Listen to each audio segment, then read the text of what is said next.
IndyCar showcases its stars by some fabulous water locales across the season, and here is one sparkling example. Lake Ontario is the backdrop for today's fun on the streets of Toronto, Canada. It's the series' only trip outside the United States, and it's always one to remember. IndyCar is back in Canada. It's time to bring the action in Toronto. Will Power wins on the streets of Toronto. Podium in Toronto, baby! Joseph Newgarden has won again on the streets of Toronto. Yeah, boys. How about that? From pole position to victory lane, Simon Pagenaud wins.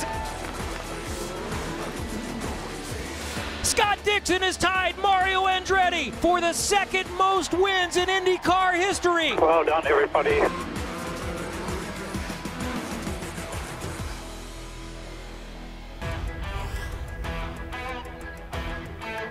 BC Sports welcomes you north of the border to IndyCar Live, presented by Liberty Mutual Insurance. Hey, when the NTT IndyCar Series comes north of the border, the fans turn up. There is a lot of excitement for this annual visit to Canada. Hi folks, Lee Diffie along with Townsend Bell and local hero James Hinchcliffe. We are ready to go for this second to last street course on the calendar. Hinch, we mentioned that you are the hometown hero. What does this event, what does the NTT IndyCar Series coming to Canada, to your hometown, mean to this place? Oh, it's huge. I mean, this event has been going on for so long. After the Indy 500 in Long Beach, it's the longest running event on the calendar, 30+ years. And it's like Christmas in July for the people here in Toronto. You see the fans, you see how passionate they are about it. And I'm hearing this weekend we have a record race day crowd, record since 1999. Biggest crowd we've had since 1999 here on the grounds. That is amazing, and they are in, I think, for an incredible show. Whenever we turn on a live sporting event, we're all big sporting fans. You want to know, what am I going to see today? So what are we going to see today? Well, listen, in IndyCar street racing, sometimes I think we might overuse the term street fight, but not today. This is not just a street fight. This is like a midnight back alley, bloody-fisted brawl. Just watch Kyle Kirkwood by himself in practice, how busy those white gloves are as he fights and wrestles his IndyCar through the concrete jungle that is the streets of Toronto. Now you factor in 2 wide, 3 wide on starts, restarts with push-to-pass active. Concrete walls narrowly lining this place. It's going to be gnarly. It always is, but with 27 cars today, look out. All right, if you haven't been with us over practice and qualifying days, let's get you up to speed with the storylines of the weekend. And after a 2-week break, the same storyline continues. That is Spain's Alex Palou, dominant in the NTT IndyCar Series. We'll detail that in a moment, but that's dominant with a capital D for sure. The upcoming tracks just next weekend. We've got a double header on the short oval at Iowa Speedway and the final street course race of the year at Nashville. So much to look forward to. And there is an international front row with Denmark and New Zealand represented. Yep, for the second time this year, Christian Lundgaard wins the NTT P1 award alongside Scott McLaughlin, who is going to be all fired up today. Now, listen, have a look at those championship points. I mentioned about the dominance of Alex Palou. Alex boasts a 110-point championship lead after just 9 races. That's more than 2 race victories. He has won 3 in a row. He's going for 4 today. So why not grab the man himself? Alex Palou joins Hinch, Townsend, and myself here on the grid. I want to ask you, Alex, well, first of all, congratulations on an incredible season. Thank you. You're racking up numbers that haven't been seen in a long time. Have you even surprised yourself? Yeah, absolutely. It's been an amazing season so far. We knew we had the pace, I would say, since we started with the 10 car. But honestly, it's been just great. Strategies, pit stops, speed. So, yeah, gonna try and keep it rolling. What do you call him? What do you call him? The professor of precision? Or the surgeon, either way. I mean, look at this. This thing is so clean. There's no way it's going to look like this at the end of the race. No, I'm sure it's not going to look like that. Yeah. I got to ask you, though, on the start here last year, you started mid-pack. You took some chances right away, and some of them looked dicey at best. Yeah, too much. Yeah. I remember that. I looked at it this morning over the paint, just lost my rear. I'll try not to do that. How about this? You filled a hole 3 wide right here. Low probability, my friend. Yeah, I know. Let's see how it is today. All right. But yeah, obviously need to go aggressive on the first lap. James? I mean, you've got a 110-point lead in the championship. Are you guys on the 10 team already thinking, hey, let's just preserve that? Or are you still attacking? Do you still go for the win? Or are you just saying, hey, let's collect some points and get on to Iowa? Oh man, it's IndyCar. You want as many points as possible. If we could have more, we would take it. We're really happy having those 110 points in our back, but honestly, it's going to be hard to maintain, and we need to go aggressive. We need to grab as many points as possible when we have fast cars like it's today. We're starting a little bit more for the back that when we think our car is and what we're capable of. So yeah, it's going to be a busy day at the office. Alex, when we go to the vault and look at the winners list in the history of IndyCar, I want you to take a look at this graphic that we're going to put up on the screen. You, my friend, are in rarefied air. You're up there after the first 56 career races. You're up there with Mario Andretti, AJ Foyt. What does that mean to you? Yeah, it's pretty impressive. Honestly, cannot really say anything about that. I would have never thought that I would be around those names, around Power and Dixon as well. So it's just an honor for me. I'm just glad and lucky that I got given the opportunity to get those numbers, because I wouldn't be there without the team that I have. So. Well, we're sure glad you're in IndyCar. You've raised the bar. Thank you. Go get him today. There he is. Alex Palou, really enjoying himself at the moment. You know who else is enjoying himself? Dylan Welsh, because we're talking about the front row. Take it away, mate. That's right. Scott McLaughlin qualified second, best of the Team Penske cars this weekend. So let's talk about qualifying. An intense day yesterday that looked like it could have gone bad, that ultimately ended up pretty well for you guys. How would you kind of evaluate the day and how intense it was yesterday? I think we just kept our heads. You know, the Gallagher Chevy we knew it was quick. May not have had outright speed, but to get to the fast six and then have a crack at pole, I think we're really proud of everyone. So we know we've got reasonable pace in this thing. It's just about making no mistakes, and yeah, I feel good. I'm excited for what's ahead. It's going to be a long, hot race. It's humid out here. It's warm. So yeah, plenty of fluids and just get it done. You're starting on the harder primary tire. The designation at the front of the field is pretty mixed. So what will be the biggest challenge for you starting on these particular tires at the start of the race? Look, ideally, I've got to stay the first one on the primaries position-wise. We know that the green tire is probably going to give away a little bit earlier than the primary. So we'll try and put some pressure on these guys and see if they can sort of come back to us a little bit, and yeah, hopefully we can beat them just on strategy. Scott McLaughlin starts second today. Kevin Lee is with the man he starts next to. That's our pole sitter, Christian Lundgaard. Second time Christian Lundgaard has won an IndyCar pole. It was mixed conditions. Everything is shaken up a little bit. So the first question is for you, is the car good enough, fast enough to keep that position and run up front? I would say the Hy-Vee Vivid car is fast enough to win this race today, and I think we also proved it in warm-up this morning. I think we did our fastest lap on the 11th lap on the greens, so and they were used because I know some of them were on new. So I do think that we have a fast enough car today to win, but we need to make it happen. That's the most important. So regular IndyCar fans will know that mustache wasn't just a fashion statement. It was really more of a, was it a wager? And by the way, this is Victor Peterson right here, his buddy back in December. They decided to do this. So my question would be, do you look forward to your first IndyCar win more, or shaving that mustache? I think the stash comes first here, you know, because it's just a stupid little deal. And also it gives me something to race for the fun of it, and I think that's also what makes it great. And to have my best friend by my side here, this was his first qualifying to ever witness, and I'm on pole, so I bet he's having a great time. Good luck today. Christian Lundgaard starts first. He said he and Victor wouldn't be able to shave until he wins. Diff, is today going to be the day? Well, Kevin, at just 21, he really has laid a mature hand on Rahal, Letterman, Lanigan, and certainly has energized and motivated that group, because we have to remind ourselves, as much as you guys, that there were some pretty lean times for Team RLL. Just go back to qualifying weekend for the Indianapolis 500. Graham Rahal and his family in tears after he failed to make the field in regular qualifying. He did end up racing, of course, and then turned it around emphatically at Mid-Ohio at his home race to start on the front row. And then yesterday, for the second time this year, as we know, Christian Lundgaard on the pole position. So credit to Rahal, Letterman, Lanigan, Townsend. They have turned things around. Have you been impressed? I've been very impressed. It's very difficult in this series to do what they've done this year. If you think back to St. Pete, the first race of the season, the first street circuit of the season, they struggled so massively. This is a very similar circuit. So to come here, make the adjustments in their program to stick the car on pole, phenomenal. Where they have to get it right today is on the pit stop, on pit lane, under pressure, because just 2 weeks ago at Mid-Ohio, Graham Rahal started on the front row, came to pit lane for a critical stop, battling with the big teams, and there was a fumble. This is akin to, you know, a simple handoff trying to run off the clock. They just didn't get it done. Graham lost several positions. It was a gut punch for Graham Rahal, who really needs a podium finish. As you see all the drama here, they lost 10, 15 seconds. Team owner Bobby Rahal couldn't believe it.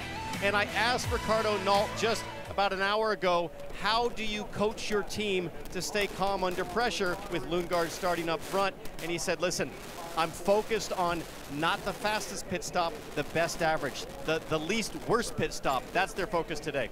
It's been impressive. It really has, but they got to capitalize. With so many big hitters further back in the field, this is the day they got to capitalize on it. And there's so many RLL fans out there pleased to see them turn this around. All right, let's get closer to get things going. Here's the opening ceremonies. Appreciation for all they do. Ladies and gentlemen, we ask that you also rise and remove your hats for the presentation of colors by the ceremonial flag party from the Lincoln and Welland Regiment of the Canadian Armed Forces. Remain standing as Chaplain Jason Holt of IndyCar Ministries offers today's invocation. Father God, we thank you for the gift of life and the gift of creating such a beautiful country and city to hold our event today. God, we thank you for the brave men and women serving both abroad and within these borders, guarding our freedoms to gather and pray like this today. And so, God, we lift up our drivers, teams, safety personnel, and these great fans for an exciting, a smooth, and a safe day of racing. But most of all, we say thank you for the hope and love available to all through the cross of Jesus Christ. Amen. Now here to sing both the national anthem of the United States of America and the Canadian national anthem, please welcome Royal Canadian Air Force Warrant Officer David Grennan.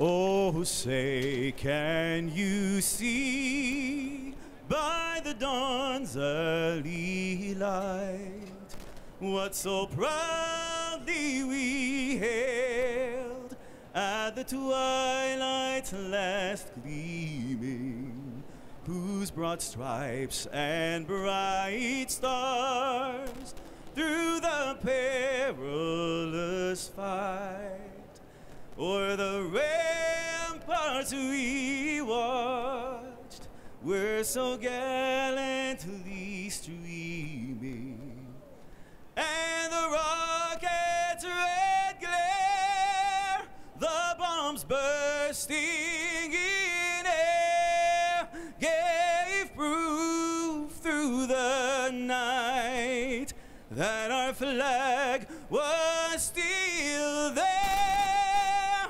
Oh, say does that star-spangled banner yet wave o'er the land of the free and the home of the brave?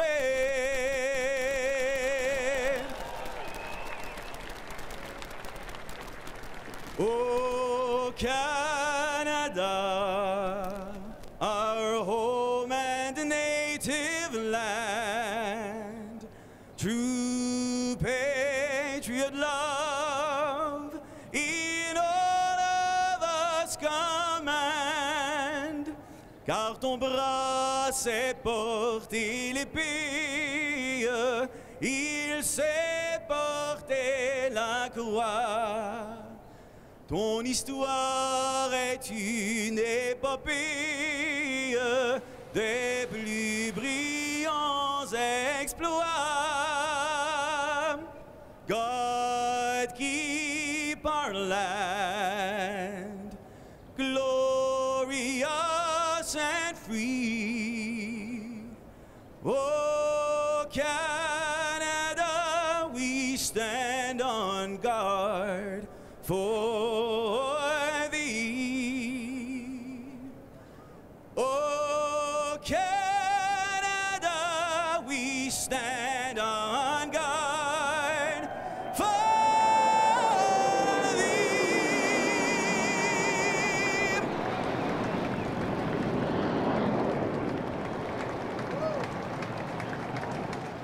What a view of one of the great cities in the world. IndyCar's only visit of the season north of the border, and the crowds are packed in today. And what storylines? A mixed-up qualifying has the fast cars of Andretti Autosport starting from 8th on back. We'll talk about their prospects for a really entertaining race coming up in just a moment. Race fans, now is your chance to drive away with the new Corvette, courtesy of Hy-Vee and Gatorade. All season, enter for a chance to win one of 4 Corvettes. Grab your mobile device now and scan the QR code on your screen to enter. Well, Tom Blomqvist makes his IndyCar debut today. He's subbing for Simon Pagenaud, who is still recovering from this frightening crash just a couple weeks ago at Mid-Ohio. Every time we see it, it gets no less spectacular. Pagenaud says he feels fine. He got out of the race car under his own power, but he's not been medically cleared to drive, so that's why Blomqvist is in the seat today. Now, he's no stranger to this Meyer-Shank Racing team. He competes full-time for them in IMSA sports car competition. In fact, won just 1 week ago here in Canada. But this week, it's been a massive undertaking to learn this car. He was impressive in less than ideal conditions in qualifying, and as someone who might be full-time on the IndyCar grid next year, this is an invaluable opportunity for him to get laps on one of the trickiest tracks on the schedule, Kevin. Dylan, I think we are in store for massive entertainment because there are a lot of fast cars starting mid-grid and on back. Just a little bit further up are a couple of the Andretti cars. Kyle Kirkwood, and you see that yellow DHL car of Romain Grosjean still trying to break through for that first win. Maybe the fastest, though, is back here starting from 14th. It's Colton Herta, who won the pole last year. Remember, his last 2 wins have come from 14th, including a straight-up fight, driving through the field at Long Beach from that position 2 years ago. Colton Herta is tired of not winning. He's not interested in just simply a clean race. He wants to convert and get a win today. Such a fantastic crowd and atmosphere here in Canada today. They are packed on the grid, they are packed in the grandstands, and ready to go racing in just a matter of moments. Now, we have our own expert of this track. James Hinchcliffe has finished on the podium a couple of times, and our resident Canadian has quizzed the IndyCar drivers on America's neighbors to the north.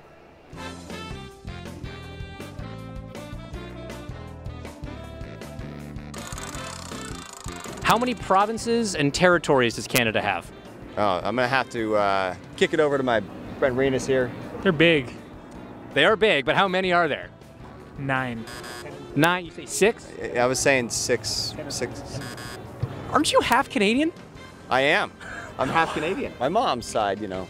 I could claim it. You sure could. I wouldn't, though. Based on that, I wouldn't do that. Wow. There's 10 provinces and 3 territories. Can you name more than one? Do you know which one you're in currently? It's not Quebec. No, it's not. It's Edmonton, Quebec. No. Edmonton's a city, Quebec's a province, and neither of them are around here. Yeah, but yeah, Okay, you're in Ontario, by the way. Okay. Oh yeah, of course. Canada or America, which country has the tallest waterfall? Oh, but it isn't technically it on the Canadian side? Well, it's on both, really. Yeah, but one is... it depends on how much is on... Yeah. I'm going to say, I think it's Canada. Yeah, I'm going to say Canada. We're going to say Canada. We're going with Canada. You're assuming Niagara Falls? Yes. Way off, like not even close. Oh, it must be something in Banff or something. No, it's America. It's Hawaii. Oh, Hawaii. Yeah. Oh, I mean, yeah, that makes sense. Is Bullwinkle the moose from Rocky and Bullwinkle from Canada or the United States? I'm gonna say he's Canadian. No, I think he's American. It's on you, my friend. Canadian. He's American. He hails. I had it right. Does Canada have A, the world's tallest tree, B, the world's longest coastline, or C, the world's deepest lake? Ooh. Good one, right? It's a good one. I'm going to say the world's deepest lake. And you would be absolutely incorrect. Willpower, ladies and gentlemen. It was longest coastline, and so look, you're going to get a prize anyway. This is a Canadian treat called Smarties. It's Australian, Smarties. Well, it's Commonwealth, it's Commonwealth. Yeah. So you know what they are. You clearly need a few more of them. Oh, get over it. Come on. Yeah. They're the same as M&M's. You take that back. I won't. You take that. Tastes the same. All right, here it goes. No! How about that, Hinch? You got to see the famous Willpower crazy eyes up close. He had that crazy look in his eyes. And you know what? If there's one guy in this series you don't want to brawl with, it's Willpower. He's got real life experience. So luckily, we decided to just, shake hands and agree to disagree on that one. Well, as Townsend told us earlier in the pre-race show, there is going to be some fighting today here in Toronto, but that's typical. May not be the longest track, but it sure packs a punch. And while we were out there, right there, just ahead of the Honda Bridge, ahead of the Arrow Hospitality, you could feel the humidity rising. It is going to be a physically taxing afternoon here in Ontario. Great to see so many Canadian IndyCar fans turn out for it. Thank you so much for coming along. You're in for a fun afternoon. This is going to be important. Thank you again to Alex Palou for joining us as well. Great to hear his insight and reflections on the season thus far. But all our focus turns to the start of this thing. Big, long run down to turn 3, heavy brake zone, the ability to go side by side.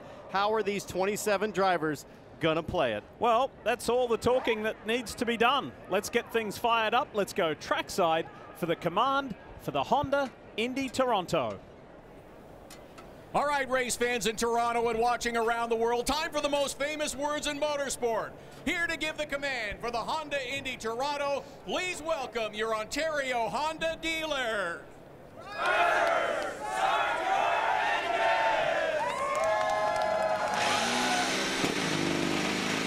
Command has been given. We love that sound each and every IndyCar weekend. Fired up, ready to go, and we will go racing when we come back.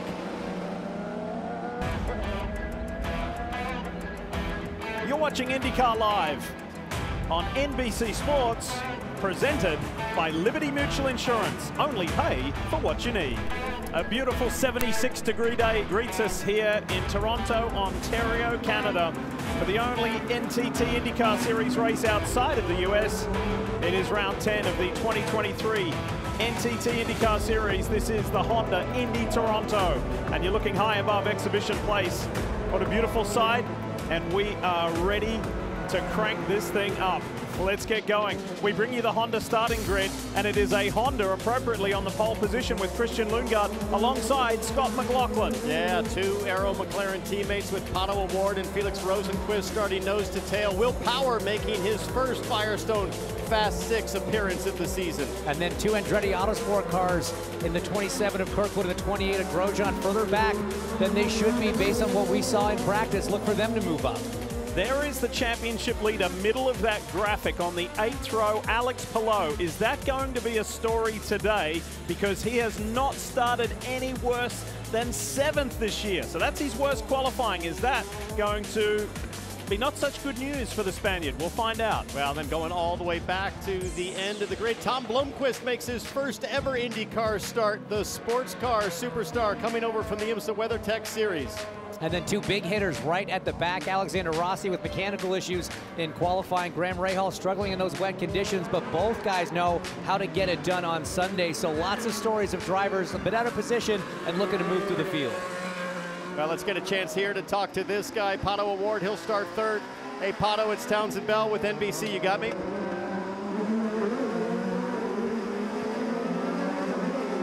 Pato O'Ward, Townsend with NBC booth. You got us?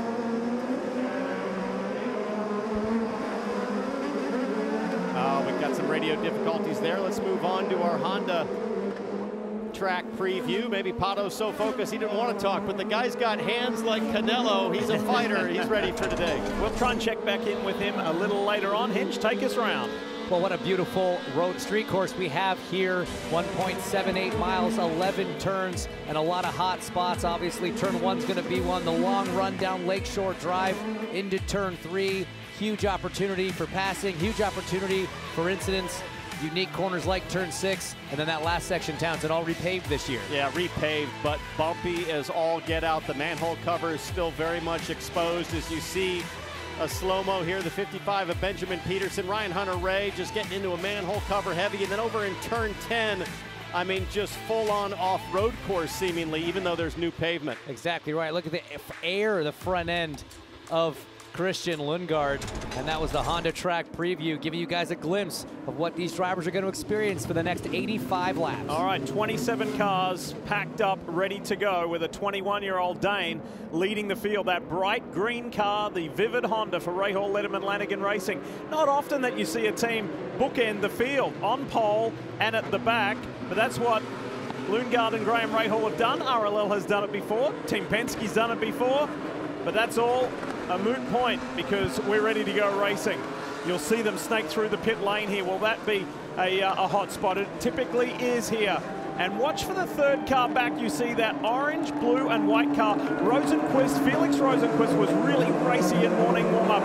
Ready to go in front of a big crowd in Toronto. The Honda Indy Toronto is underway. And Felix Rosenquist was not going to expose himself to any competition and challenge. He took off from Scott McLaughlin. And look at Scott Dixon making big progress down the inside. He's up into, I believe, 4th place now. Great start. It was a huge jump, though, from the pole sitter Christian Lundgaard. 5th for Dixon. Sorry, side by side behind, but a caution's already out. Damage at the back. Somebody came together. Oh, more than somebody. Look how many cars have come together. And Graham Rahal is saying, I don't want any part of this. He's going to try and go through the Prince's Gate and around.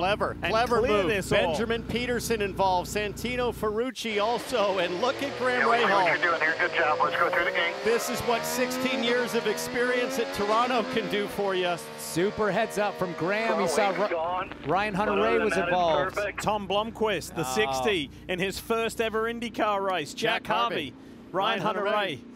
Let's do it again together.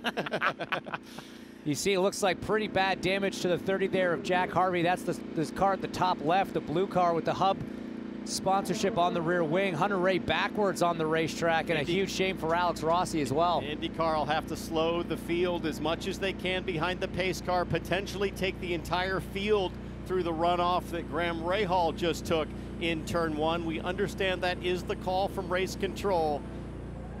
They'll take the overshoot here as the AMR safety team continues to clean things up. And as a driver, James, you know this is where you beg, you scream, you plead to be the first one to get restarted. It's the easiest pass you could ever make from the back of the field. Yeah, there's a system and a protocol in place for the AMR safety team on how they move cars, how they start cars, and get everyone up and running. Most of those cars not damaged enough to be terminal, unfortunately. As you see Jack Harvey climbing out, the number 30 RLL machine is terminally damaged. The hub Honda. And unfortunately, all these cars going a lap down now. Let's see if we can take a look. You see Hunter-Reay is 3 wide, and the red and white car of Devlin DeFrancesco, I believe, got into the back of Ryan Hunter-Reay, who was in the middle of Jack Harvey. It looked more to me like Jack Harvey got a little bit wide, pushed Ryan Hunter-Reay into, it was Tom Blomqvist who was all the way on the outside of that 3 wide situation. Jack would have no idea there were 2 cars outside of him when he got into the side of the 20. Here's on board from Rossi. Yeah, so if we see the long shot again, you'll see the back of Hunter-Reay's car got hit by DeFrancesco. You might see it here. On board with Graham Rahal.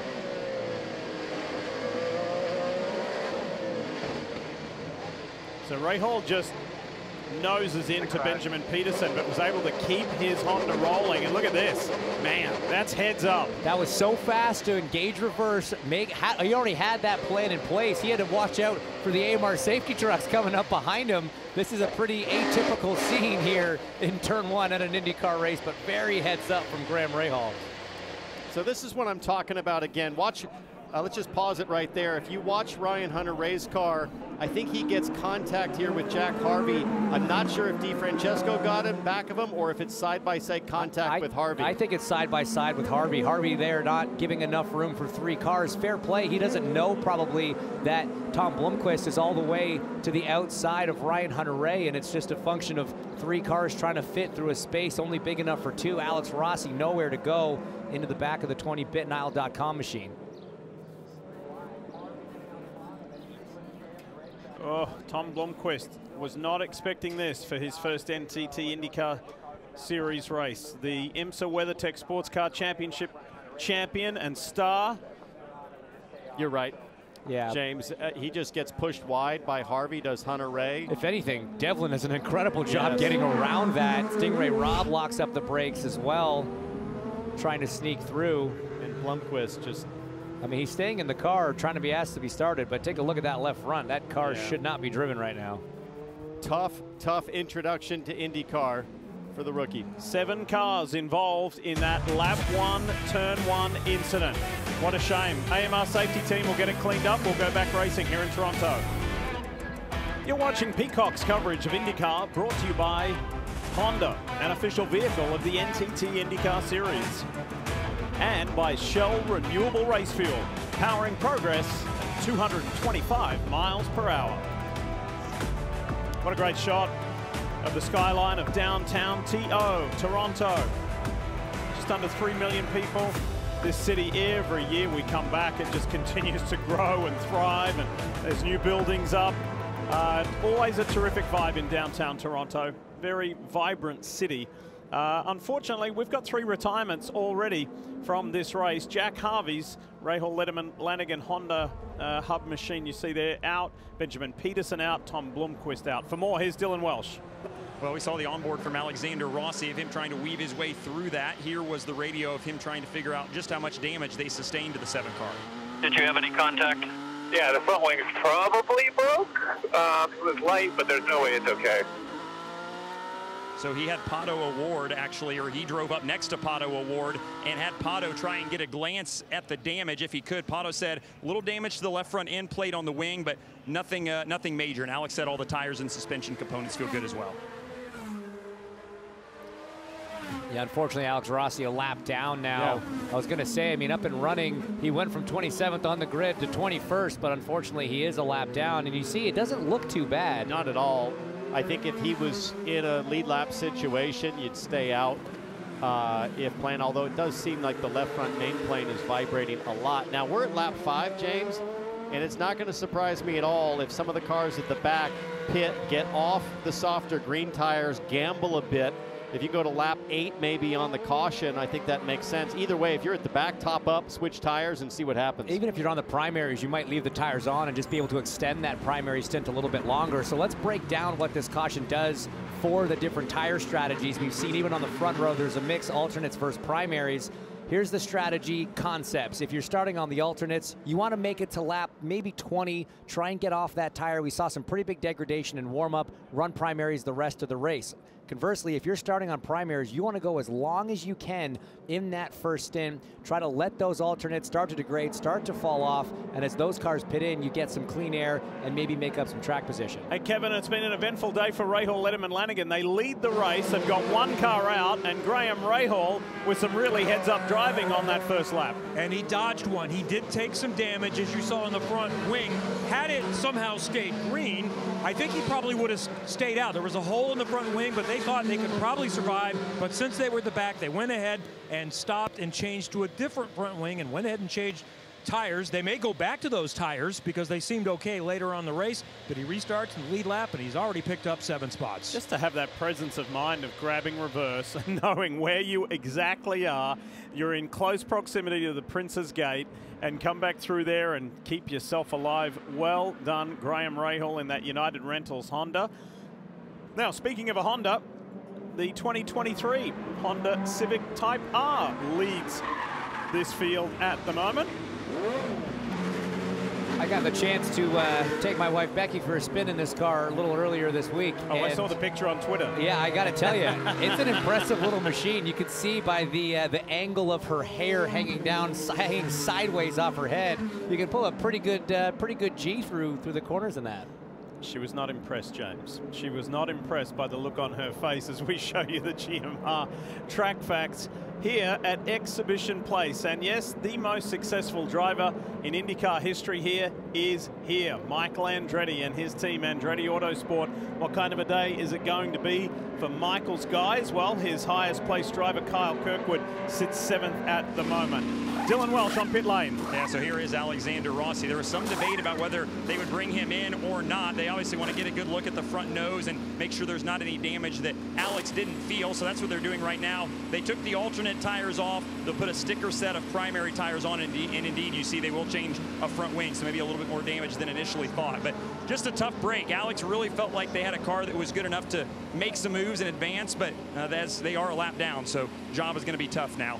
And also on pit road, sounds like Santino Ferrucci. There he is. He's in as well. So a couple of these cars in the back that were able to get through this, just going to maybe try some different strategy, although it looks like Ferrucci's a lap down too. It's a mix, kind of, it's a double-edged sword there for Rossi. He was running up with the front runners just a lap down. Now on this restart, he's going to be back in the mess again. You know, you're almost higher probability of another incident in front of you. You could almost argue that just going 10/10ths and trying to get to the lead, even with a slightly damaged front wing, but the team opting for, I would say, the more conservative approach, which is make sure the car is okay, top them up, and see if they can make this to the end on just one more stop.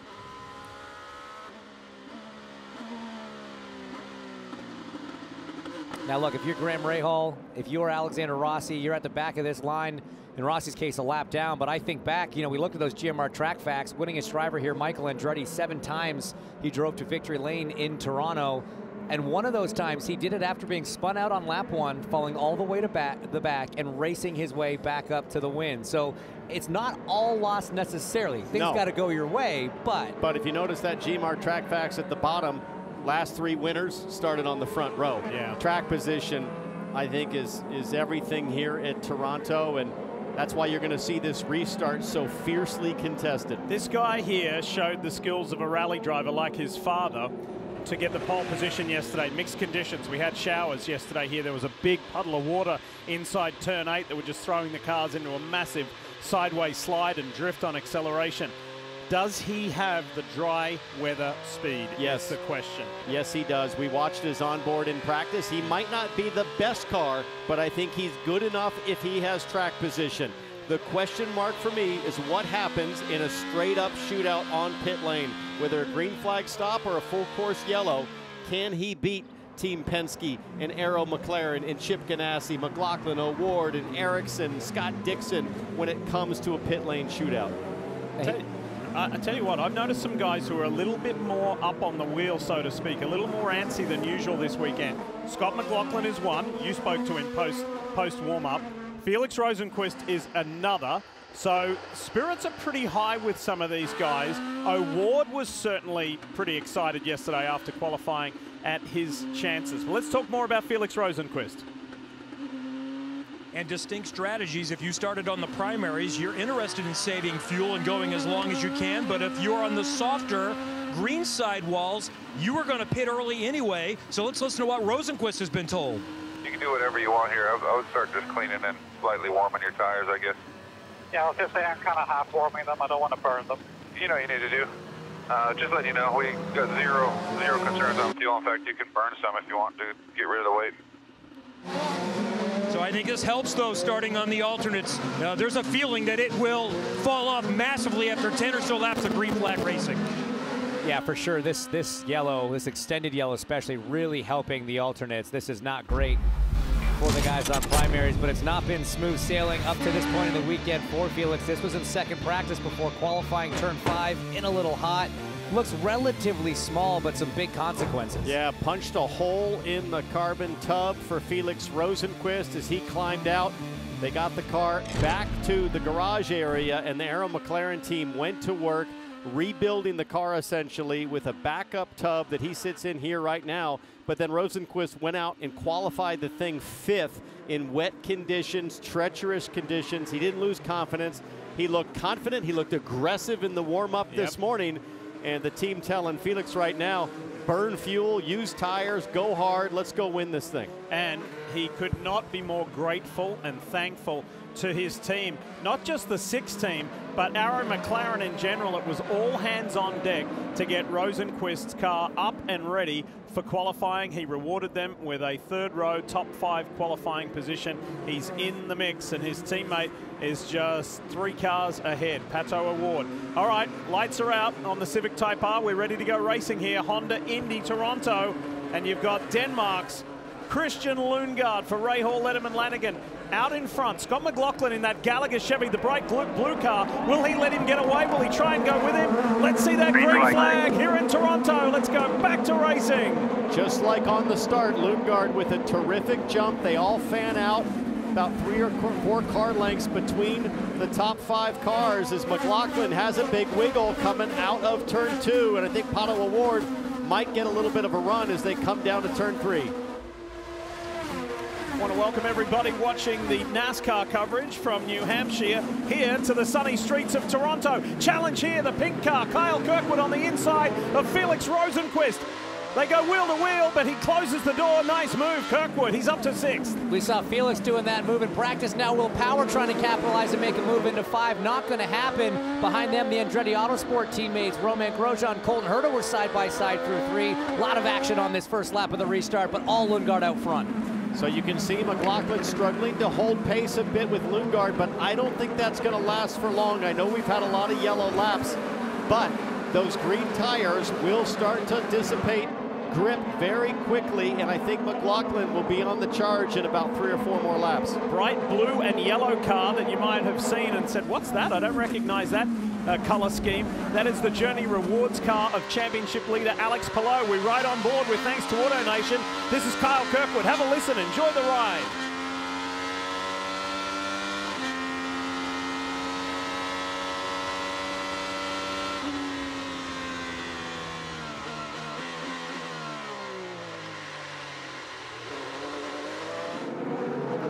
Inside is Palou on Romain Grosjean. They touch. Oh, careful, Palou.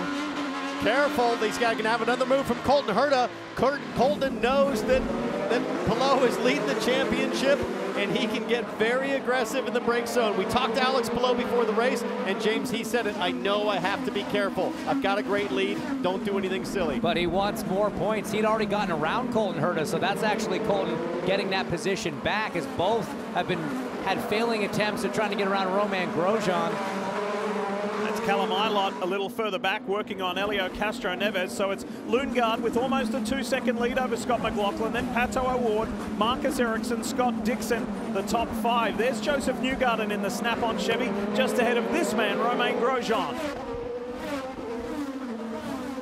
Here comes Colton Herta on his teammate. Whoa, very aggressively out of the draft. Romain tried to go and defend, but Colton just beat him to the punch, got to the inside for turn 3. He's on the move. And an easy one done. Grosjean deciding not to try to hang it around the outside, position up for Colton Herta. He's on the move for sure.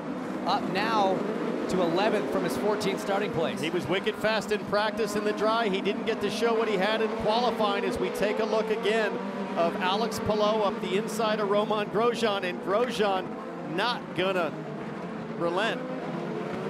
So I'll give you a better look at it. Head on, 1, 2, little bing bong. Jabs, those are jabs. Bing pong. Oh, look at Palou. Huge save from Alex Palou, lighting up the rears on that car. We didn't get to see that hinch when he disappeared around the corner on the different camera angle. That was awesome. Look at him, out in the gray, leaving his marks. And that slowed him down just enough for Colton Herta to get that advantage into turn 5. So right place, right time there for the drop of the number 26 Cambridge Honda, the black and yellow car on your screen. Upper left-hand corner, look at the gap growing between Lundgaard and McLaughlin, and Joseph Newgarden up the inside of Marcus Armstrong. That was from way back. Sure was. That was a very confident, decisive move from Newgarden. I saw Marcus Armstrong in between the break. From morning warm-up to now, I said, first time here, mate, how you finding it? He said, it's treacherous. The eyes were wide open. He said, got to be super careful. It's tough, it's bumpy, it's rough. He said, but I'll give it my best. There he is there in the ridgeline. Lubricants, bright green machine. He's going to have Colton Herta all over him here any minute. Look at the difference of technique in turn 10 as Armstrong goes around the manhole cover. Colton Herta just bashes right through it. He's going to hold up here, square off the exit. Colton Herta should have a phenomenal run down to turn 3. Typically, you guys say Alexander Rossi drives mad. I think Colton Herta's driving mad right now. He was one of the quickest cars earlier in the weekend. Qualifying got away from him with that pop-up shower, and then he wants to show who really has the speed here. And he starts on the harder black tire, but Colton told me this morning that he doesn't think they have the fall-off that the other drivers do on the softer greens. So when he gets to his second stint, presumably that's when he'll go to the softer tire. Colton Herta could be really strong. I'm watching that gap, though. Lundgaard and McLaughlin, it continues to grow. So we're not at the point where the green tires are falling off just yet. Now remember, this car, the 26 of Colton Herta, incredibly quick in practice. He knows he's got the pace, and even though he started 14th, he was confident because, guys, his last 2 victories in the IndyCar Series, they came from starting 14th, both at the Indy Grand Prix and at Long Beach. Kev?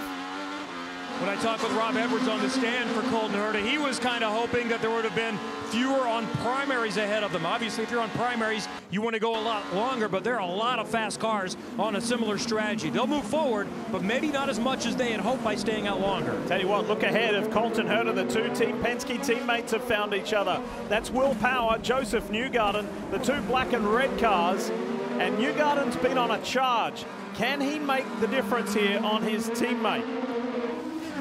He's on the alternate tire. Those green wall Waiulis. Will Power is on the primary. So watch the difference, Dylan. Well, they are on the alternate tires. That's different than both of their teammates. And it's also different than the 2 cars that they're racing in points this year, Scott Dixon and Marcus Ericsson. That was something that Tim Cindric mentioned. He said, when you start where we do, kind of 10th on back, you've got to do something different. So they're in that group and on the different plan, but feel like that their race car has been strong enough to capitalize on these alternate tires. They haven't made as much progress as I think they hoped initially, but we'll see how it goes as the tires continue to grip up and maybe fall off. Herta's got some pace. It did not take him long to get onto the back of the gearbox of Joseph Newgarden right now. He's kind of stuck in that train. As we see a little move here, now it's Grosjean on the outside of Armstrong. Armstrong's seeming to struggle on those alternates, and he's going to pull it off around the outside, side by side through 4. Now Palou trying to sneak through as well. They got to let Armstrong know that championship leader and teammate Palou is coming through. Palou, might have been a little bit of contact. Tire to tire with the teammates, but Palou is away safely. I like Grosjean's move. That was big. That was bold, and he pulled it off. Now Rinus VK's lining up for a shot at the young Kiwi, and Armstrong says, I've had enough on these alternate tires. I'm coming to pit lane. Dylan? And Marcus wanted to start on the alternate tire, said I want to take advantage of having this track position that we have and also use the stickier tires, but they fell back a little bit further than he was anticipating. So he continues to learn this racetrack. It's one of the most difficult on the schedule for Armstrong, the rookie. James, I keep looking at the gap with Lundgaard McLaughlin. It's growing. Is there a chance this surprisingly turns into a green race? I mean, Lundgaard is gapping on board here with McLaughlin. Let's see what his balance is like and just ride for a couple corners. Where's the leader? He's gone. You've got to remember, though, we had 8 laps of caution to start this race. Yeah, but those don't count for nothing. So you add that, that means 10 laps of green on Lundgaard's tires this lap. I think this is where a lot of teams and drivers expected that fall off to happen, that transition. So we'll watch now. It's a 4-second gap as Lundgaard crosses the line to start lap 18. It was 3.5 seconds just a lap and a half ago. So wouldn't it be fascinating if a curveball came as the 6 comes to pit lane? There's Felix Rosenqvist. This is a different car than what he started the weekend with. A great recovery after a crash. It was really just the front wing that damaged the top. They get him out, they qualify up front, and he is away. David Malukas in the Dale Coyne Racing with HMD Motorsport Honda. He's serviced and sent. He's on the primary tire now. So out goes the 18. Meanwhile, Colton Herta continues his march forward, 14th to 9th. And you might like to know he's not the biggest mover in the field. Graham Rahal is up 11 positions. Alexander Rossi up 6. There's Rahal in the United Rentals Honda, storming forward. He's onto the back of Rossi right now, but Rossi, remember, still a lap down on the field. He needs a well-timed yellow to get that position back and catch back up to the lead lap. But guys, who I'm looking at here is actually Pato O'Ward on the primaries behind McLaughlin. He's had more pace all weekend than the Penske, as we see Kyle Kirkwood in the Auto Nation Honda, Kev. And that yellow really helped things out. What I was being told, those starting on the alternates really wanted to get to lap 17 or so, then there's no fuel save the rest of the way. It's just fuel and primary Firestone for Kyle Kirkwood and back out. I think Kyle likes his chances today. He's feeling good with this 27 Auto Nation Honda. There he goes there in the background. You see Joseph Newgarden as well. See Rosenqvist, who just pitted, so they're on the same strategy. Rosenqvist on hot tires, and this is a time to get up in the seat and see if you can make a move on Kyle Kirkwood while he's on his outlap. I don't see the overtake being used on Felix Rosenqvist, which is a bit of a surprise because you definitely want to try to clear that car as quickly as possible. Likewise, it's, you know, Kirkwood needs to keep him back, but we see the leader, Christian Lundgaard, is in the pits, Kevin. Job 1 done. Maintain the advantage through the first stint. In fact, he gapped by about 4 seconds. Now, he did have the tire advantage, so the race might be decided during this stint. This will be a long one going to the primary Firestones. Shell Fuel and the number 45, Rahal Letterman Lanigan Vivid Clear car is back out. Well, this Honda Indy Toronto was decided on the first stop last year.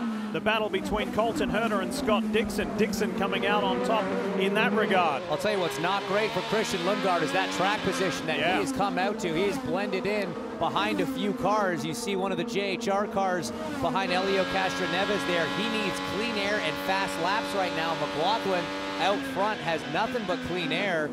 And yeah, Award, like we were saying, behind, still on those alternates and able to keep up with McLaughlin, so they don't seem to be falling off as aggressively for some of these cars, but other drivers keen to get in and get them off. McLaughlin in the Gallagher Insurance Chevy has a monstrous gap ahead of him of clear track. Dylan is there. Here is Pato O'Ward. Yeah, and he does stay out a lap longer than Lundgaard on the alternates. He'll take those off, put the primary Firestones on. Will Anderson, the engineer, was asking him if he could stay out a couple more laps. They wanted to go a little bit longer, but Pato wanted to come in and get the alternates off, so he'll go to the primaries for his first stint on those.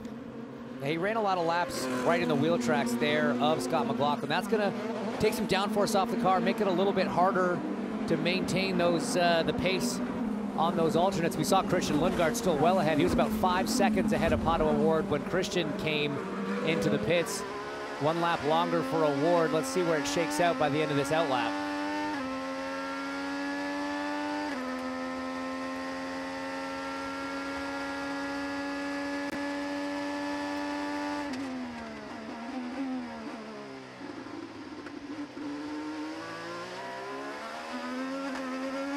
Firestone telemetry on your screen, bottom left, for Pato O'Ward in the Arrow McLaren Chevy.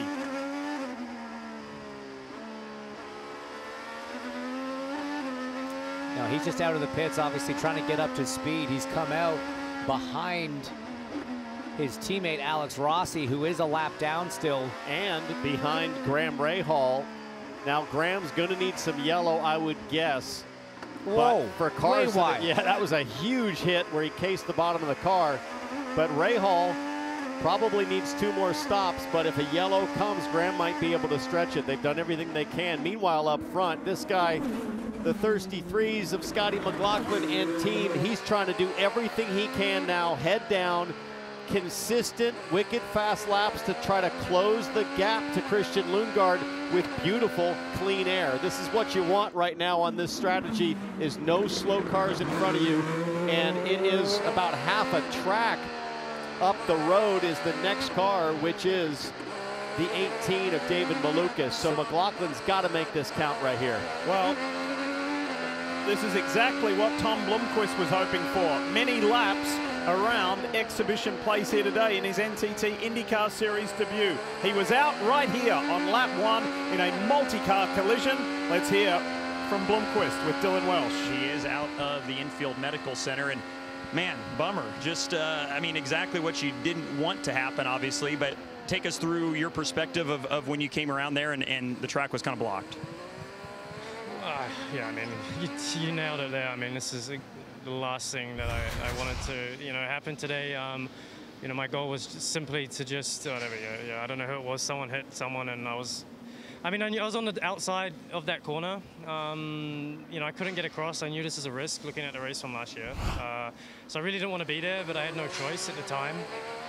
I mean, the problem is then you're at the mercy of people on your inside, and you know, unfortunately they couldn't make it work. And yeah, I was the last guy there, just get pushed into the wall. So yeah, I'm pretty furious, to be honest, because I had no, you know, I'm not out there fighting for anything. I just wanted to get a race distance under my belt. So yeah, exactly not what I wanted to happen today. So yeah, I'm pretty devastated and pretty gutted. So really sorry for the guys, you know, the team as well. Like, they've worked really hard to, you know, and it's been, you know, a good opportunity for me to be here, and to not even get one lap is obviously extremely frustrating. Yeah, tough break and tough end of the day for Tom and the 60 guys. But everybody was impressed with what Tom Blomqvist did, filling in for Simon Pagenaud, who continues to recover from that big crash at Mid-Ohio. Simon, we wish you well, mate. Hurry back, speedy recovery, get back to full health. Maybe we'll see you next week at the big doubleheader, the High V doubleheader at Iowa Speedway. So as McLaughlin circulates here, James, how much time do you lose on pit lane? This is the delta that we're watching. What is his gap to Christian Lundgaard? Is it growing or shrinking? No, it's shrinking. It's shrinking. I've been looking at the lap times. It's just not working out for McLaughlin. Try as he might to extend this lead. Christian Lundgaard last lap, a 101.9. It was a 102.1, almost a 102.2 for McLaughlin. So it's still a couple tenths a lap quicker for Lundgaard, but he has hit some traffic. That's going to slow him up. But you're right, what is it, about 22, 23 seconds lost on pit lane? Let's call it, as Lundgaard is stuck behind Castro Neves. So the gap right now, it's actually increased if McLaughlin were to stop on this lap. I think McLaughlin wants to stretch this probably further, knowing that Lundgaard's in traffic right now. McLaughlin's results have been tracking better the last 3 races, all 3 top 10s. But he's hungry. He's a race winner. He's a champion. He wants another one. You're watching Peacock's coverage of IndyCar, brought to you by NTT, official sponsor and technology partner of the NTT IndyCar Series. United Rentals, official equipment rental services partner of IndyCar, and Rahal Letterman Lanigan Racing. And by High V. This racing season, help High V reach their goal of 100 million meals by visiting highv.com. Is that how you guys do the work release program here? Get orange suits and clean the tower? Believe it or not, those people are paying to be there. Welcome back. What a day, what a sight. Beautiful view high above Exhibition Place here in Toronto. Lee Diffie, Townsend Bell, James Hinchcliffe, Kevin Lee and Dylan Welsh enjoying this Honda Indy Toronto. 28 laps into the 85-lapper. The bright green vivid Honda is Christian Lundgaard growing impatient with Rinus VeeKay trying to clear him, Kevin. And they told him he first needed to get past Helio Castroneves, which he did. Now go get Rinus VeeKay. So he's going hard, no concern about fuel save. Then I suspect it would be settling in because he'll come up upon Alex Palou. But he's been running quick laps, even stuck back here in traffic. Some laps about 3/10 faster than the leader. So Lundgaard still is positioned to potentially win this race. Oh, he's in a great position, Kevin. In fact, he has a good 7 seconds of buffer on McLaughlin. So I think the team for Christian Lundgaard, the RLL guys, just to keep him calm. This is not a critical have-to-pass moment right now. Save yourself. Know that the marbles are growing offline. It's easy to make a mistake. Don't get too frustrated. We're still in a good spot. Yeah, I mean, for as much as they're telling him to go after VeeKay, they need to be sharing with him, but we still are okay. So yeah, only go for high percentage moves. And talking about high percentage moves, that's not one of them. On the outside, a look there from Alex Palou in the blue and orange car on Romain Grosjean. Can't make it work. Not the first time we've seen these two together on track today. Let's go for round 2. You said it was a fight, Townsend. Here we go. Let's move into the second round between these two guys. Andretti Autosport, Chip Ganassi Racing, Romain Grosjean, Alex Palou, the championship leader. And Palou sits in 7th at the moment. Yet to see Palou and Grosjean pit in this Honda Indy Toronto. Seems like the pace that Colton Herta had earlier is starting to soften just a little bit based on where he's running. He was pulling away down to 171 from Grosjean. As you see the lap since pit 29, of course, because none of these cars have made a pit stop yet. They are all on their original tires from start of the race. And you see that really exaggerated rubber buildup, the marbles offline down Lakeshore Drive. Here goes Palou on the inside. That was scintillating. Ducked out behind Grosjean, just like that. Beautiful stuff. He knew he had slightly or a lot more grip seemingly than Grosjean. He waited for his chance. Bit of a surprise move right now, and Palou is going to be gone. Up the road is Colton Herta. He should catch Herta very quickly. Yeah, you said it. Hurta's been struggling a little bit the last few laps. Palou half a second quicker. But look at that. He comes out sliding and just aims for the apex, hits the brakes. Heads up from Grosjean to see him coming last minute there. That was a great move from Alex Palou. Sweet. That was a full throttle drift. He never lifted and just punched it. Body blow. That was MotoGP style. That was beautiful, backing it in. There's those marbles we were talking about. Fellas, when you duck out of the draft, say there, heading down to turn 3 to make a move, do you hear all that rubber buildup getting on your tires and flying everywhere? What's it like? You know that it's not going to be good underneath you, beneath you. You feel it when you get to the brake zone as Kyle Kirkwood picking up a lot of spent rubber side by side with Graham Rahal down to turn 3. Flying around everywhere. Graham Rahal there and just in front of Felix Rosenqvist. You're talking about 14th, 15th, 16th place. There's the snap-on Chevy of Joseph Newgarden. He's already pitted. He's looking to weave his way through again. Now trying to keep track of the multiple strategies that are going on. It's kind of two different tales. Up front, it's the cars that started on. There it is, Christian Lundgaard. These are the cars that started on the softer tire, the alternates. And strategy B there, these are the cars that started on the hard tire, have yet to make a pit stop. So there you get a sense of the relative running order of the two different strategies. How far can McLaughlin go? 35? Well, you factor those 8 laps of yellow, so he can probably go to lap 40 would be my guess, but it's going to be more about where they stand on pace. Because they only need to get to about 47 to make it on one more stop. But he's not going to be able to go that far. He's going to have to stop twice. And I think they learned, if they watched what happened with Lundgaard, that the greens might last a little longer than everybody thought, especially later on in the race as the track's more rubbered in. Grosjean is in the DHL Honda. Kevin Lee is standing by. Coming your way, Kev. So that's the first that started on the primaries, trying to go long. I'm expecting the other leaders in around 3 laps or so. Probably Rahal off sequence by about lap 40 or 41. So the alternates are going to be the plan next. Everyone told me that you want to get that alternate run out of the way if you haven't run them yet. Probably be the only time we see him again, unless you end up with a really short stint somehow to finish the race. And it was a big whack of front wing added to Romain Grosjean's car, so that's moving the front flaps on the front wing up, trying to add some aerodynamic downforce to the front of the car, give him more front grip. But they brought Romain Grosjean out into a really nice gap of clean air. That's what you want if you're going to short stint those greens. You want clean air to take advantage of the speed that they can offer for maybe only 10 or 12 laps. Here comes the Gainbridge Honda, Kevin. Colton Herta.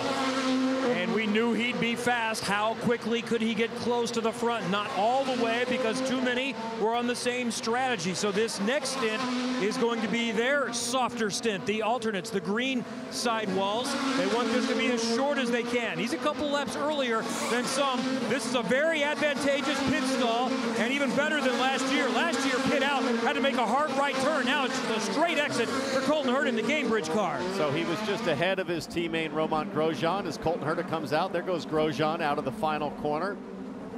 So Herta comfortably down and away on the soft compound as well. And I thought I saw the number 3 team of Scott McLaughlin starting to get ready on pit lane. Augustine Canapino defends from Graham Rahal, and Rosenqvist is still stuck behind Rahal as well. They're all fighting, scrapping a little further back. You're talking about 12th, 13th, 14th. Joseph Newgarden hasn't been able to do anything. Let's go to the other end of the field. Up front, it's the teammates, Marcus Ericsson and Scott Dixon. Sit second and third. They're some 6.5 seconds behind race leader Scott McLaughlin. Here we go, Newgarden on Rosenqvist, got one done. Now he's after Rahal. One of the Hulkos Hollinger cars comes in. Canapino's in, credit to him, running 12th when he pitted right behind his teammate Callum Ilott. Strong drive so far from the Argentinian. So the distance between McLaughlin and Lundgaard was as high as 17.8 seconds, almost 18 seconds. But again, as the boys told you earlier, it's about a 23-second pit lane delta. So McLaughlin never had enough of an advantage to stop and then get back out ahead of Lundgaard. So here is the Gallagher Insurance Chevy and McLaughlin's first stop of the day. So he did a great job of creating a gap with Marcus Ericsson, left him, but not enough compared to Christian Lundgaard. I think he's probably going to come out about, what, 5 to 7, maybe 8 seconds behind Lundgaard with around 21 to 23 seconds lost on pit lane. McLaughlin back out. He is going to do the alternates, Firestone's shell fuel for this stop. Should see Pato Award somewhere around here as McLaughlin. There's Pato Award on hot tires. McLaughlin, cold tires into this first corner, but it's the softer compound. They come in pretty quickly. So that means McLaughlin, great pit stop. That was more like 21, 22 seconds to come out with that little gap on Pato Award. Lundgaard isn't that far ahead. He's up in turn 3. McLaughlin's already halfway down Shoreline Drive. There he is. Yeah, it ended up being about that 5 or 6 seconds that Kevin Lee talked about. Now, McLaughlin, Lundgaard, Award, everybody's going to be looking to get to around lap 50, 51 before they make their last stop, because it's risky to stay out past them in case the yellow comes out. Meanwhile, Marcus Ericsson coming for tires. And the lap times were starting to drop a little bit, so Ericsson is still in the game, but he's got some work to do to be able to leapfrog his way back up to the front, coming off his most disappointing result of the season after the crash at the start of the race 2 weeks ago in Mid-Ohio, looking for a result to get back somehow in the championship. Marcus Ericsson is back out on his alternate run. Goes VK and Kyle Kirkwood. Past Ericsson. Husky Ice Spritz Honda, there it is. The Indianapolis 500 winner for 2022. Swedish driver, still a talking point as to where he will be next year. It's going to be one of the ongoing silly season storylines as Marcus gets up to speed ahead of Joseph Newgarden in the background. So we wait for the likes of Scott Dixon, Will Power, Alex Palou, the top 3 in this race, yet to make their first stop. Here he is, the 4-time winner here in Toronto. Dixon is in, so too is Power and Palou. 1, 2, 3, just like that. So these are the last 3 that have yet to pit at this point. They go the furthest. This gives them some more options. Nice job saving fuel, and then they can make their alternate run a little bit shorter. For example, I heard Colton Herta being told you need to get to about 53, about 18 laps or so on that stint. Let's see if anybody can make up any kind of room on this pit stop. Maybe Will Power. Power is going to get out first in this sequence. Oh, that'll infuriate Dixon. He got beaten on pit lane there by the Verizon Chevy. He comes out right near his teammate, Joseph Newgarden. That's going to be on. Talk about teammates. Pardon me, it wasn't the teammates. Rosenquist on Palou. Meanwhile, at the front of the race. Oh, man. Rosenquist out on those marbles. That's where it's going to get dicey. Rosenquist had to back way out of it as he almost got into the wall. Meanwhile, Penske teammates side by side. Will Power outside, Newgarden inside. Newgarden with the advantage. Watch Dixon though, watch Dixon on Power. He is not going to be happy about losing that spot on a pit stop cycle. He's going to take the fight to Will Power. We've seen this many times before. Keep in mind that awkward incident at Road America a couple of races ago during practice when Dixon was unsighted, didn't know Power was coming and took both of them out. Heavily damaged car. Unfortunate incident, and that had Power all fired up. Power's doing a great job right now on this out lap on the alternates to keep Dixon behind him. It's so tough when you're full of fuel, the car's low on ride heights, the tire pressures are low, which lowers it even more, which just means that every bump that you hit's a little more aggressive and a little tougher to hang on to the car. As now Dixon's teammate, Alex Palou, who came in behind him, is right up on his gearbox. Rossi still a lap down in the pits. Primary tires on the 7. He'll rejoin and hope for that caution flag to come at some point soon so we can get that lap back. Let's just take another look at what happened to Felix Rosenquist at the exit of turn 2, because we've talked about the growth of the marbles here on board, side by side with Palou. Hold for position here, but Palou crosses him up. Oh, baby. Wow. I mean, that's you know what that's like. Yeah, it's the worst. I mean, it's normally a flat-out corner, and when you go in side by side, both cars have to lift. But with where Rosenquist was, There's just so much marbling, so much dirty rubber out there. It picks up on the tires, and it can take 3, 4, 5 corners for your car to feel normal again. What a shame for the only Canadian in the race, Devlin DeFrancesco. He is out of this Honda Indy Toronto, joining Peterson, Hunter-Reay, Blomqvist, Harvey. Tell us more, Dylan. Devlin DeFrancesco, the only Canadian in the field, unfortunately done for the day. They had a brake issue. It sounds like similar issue to what Simon Pagenaud had at Mid-Ohio. Remember, those are relatively speaking teammates with the Meyer-Shank Racing Andretti Autosport Alliance. So the end result not near as catastrophic, but that's ultimately what put Dev out of the race. What a bummer. So yeah, joins that long list of the others who were bounced out of this race on the very opening lap. Scott Dixon in the PNC Bank Honda hasn't been able to do anything about Will Power. Now he's got his teammate and championship leader Alex Palou all over him. But Scott Dixon second in the championship. This is going to be a lot of fun to see how it plays out over the next 44 laps. Dixon, so successful here at Toronto, but Palou, I know, would like nothing more than to beat his teammate straight up on the racetrack and continue to drive that championship flag into the ground. Dixon saying, you're going for your 2nd title, I'm going for my 7th, and I want it. I want to be tied with the great AJ Foyt. It's a couple good battles. You got Penske v. Penske right in front of Ganassi v. Ganassi down the back straight here. Newgarden leading Power, and then Dixon leading Palou. But no team orders at this point, guys. This is every man for himself. Absolutely. And it's not going to be long, guys, before the question of who blinks first. Who's going to make their last stop first? Who's going to undercut? Who tries to overcut? There'll be a lot of gamesmanship based on the information that the teammates know about each other on the timing stand. But when you go back to the battle at the front, Christian Lundgaard and Scott McLaughlin, they started on opposite compounds. After the first stop, they're on opposite compounds. By the time the cycle came through, Lundgaard was about 6-ish seconds in the lead. That lead has maintained, so even though McLaughlin is, look at all that rubber, all those marbles on the back straight, but that gap has not been closed at all. McLaughlin's not been able to use the alternates to the same effectiveness that we saw this man, Christian Lundgaard, able to do in the beginning, and a big crash for Romain Grosjean. Oh no, look at the skid marks in the background. That's huge. That's turn 10. That is big. Look at the way the wall has V'd as well right here. So that is heavy impact anytime you move concrete K-rail like that. Oh, this is not going to help the Swiss-born Frenchman's circumstances going into the silly season at all.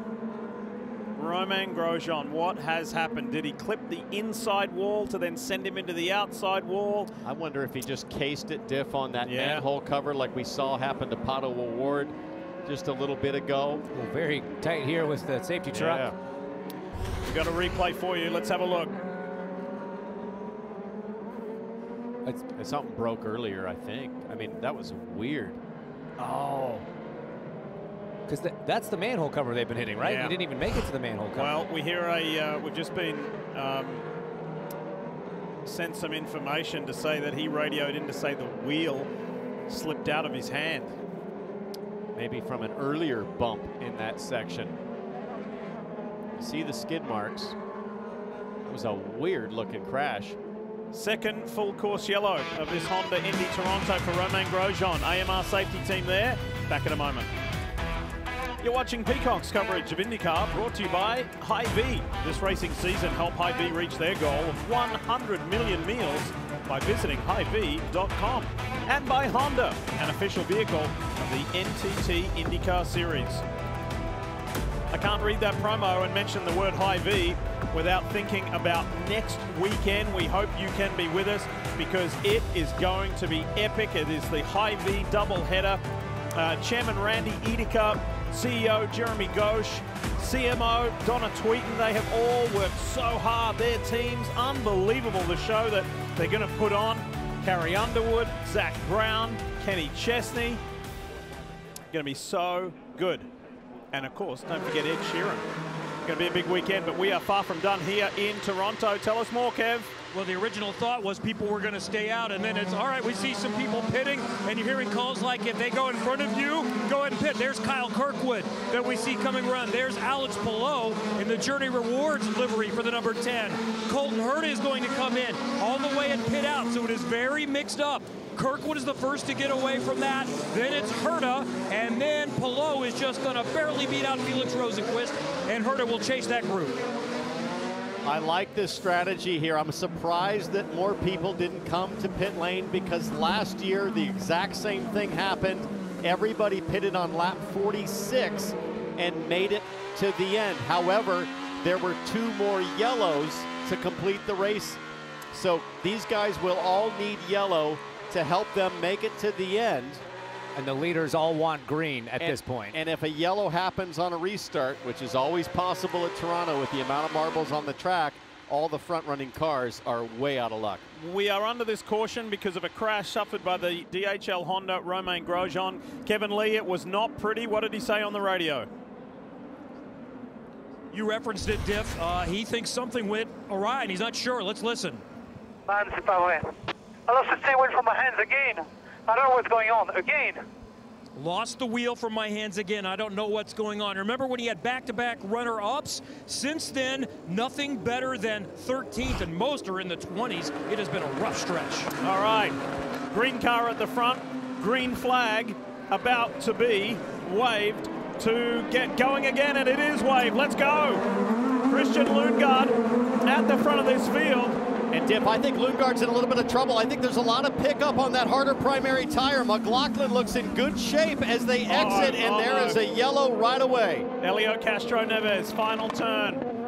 And this is great news for the cars that pitted, not great news for the cars that stayed out.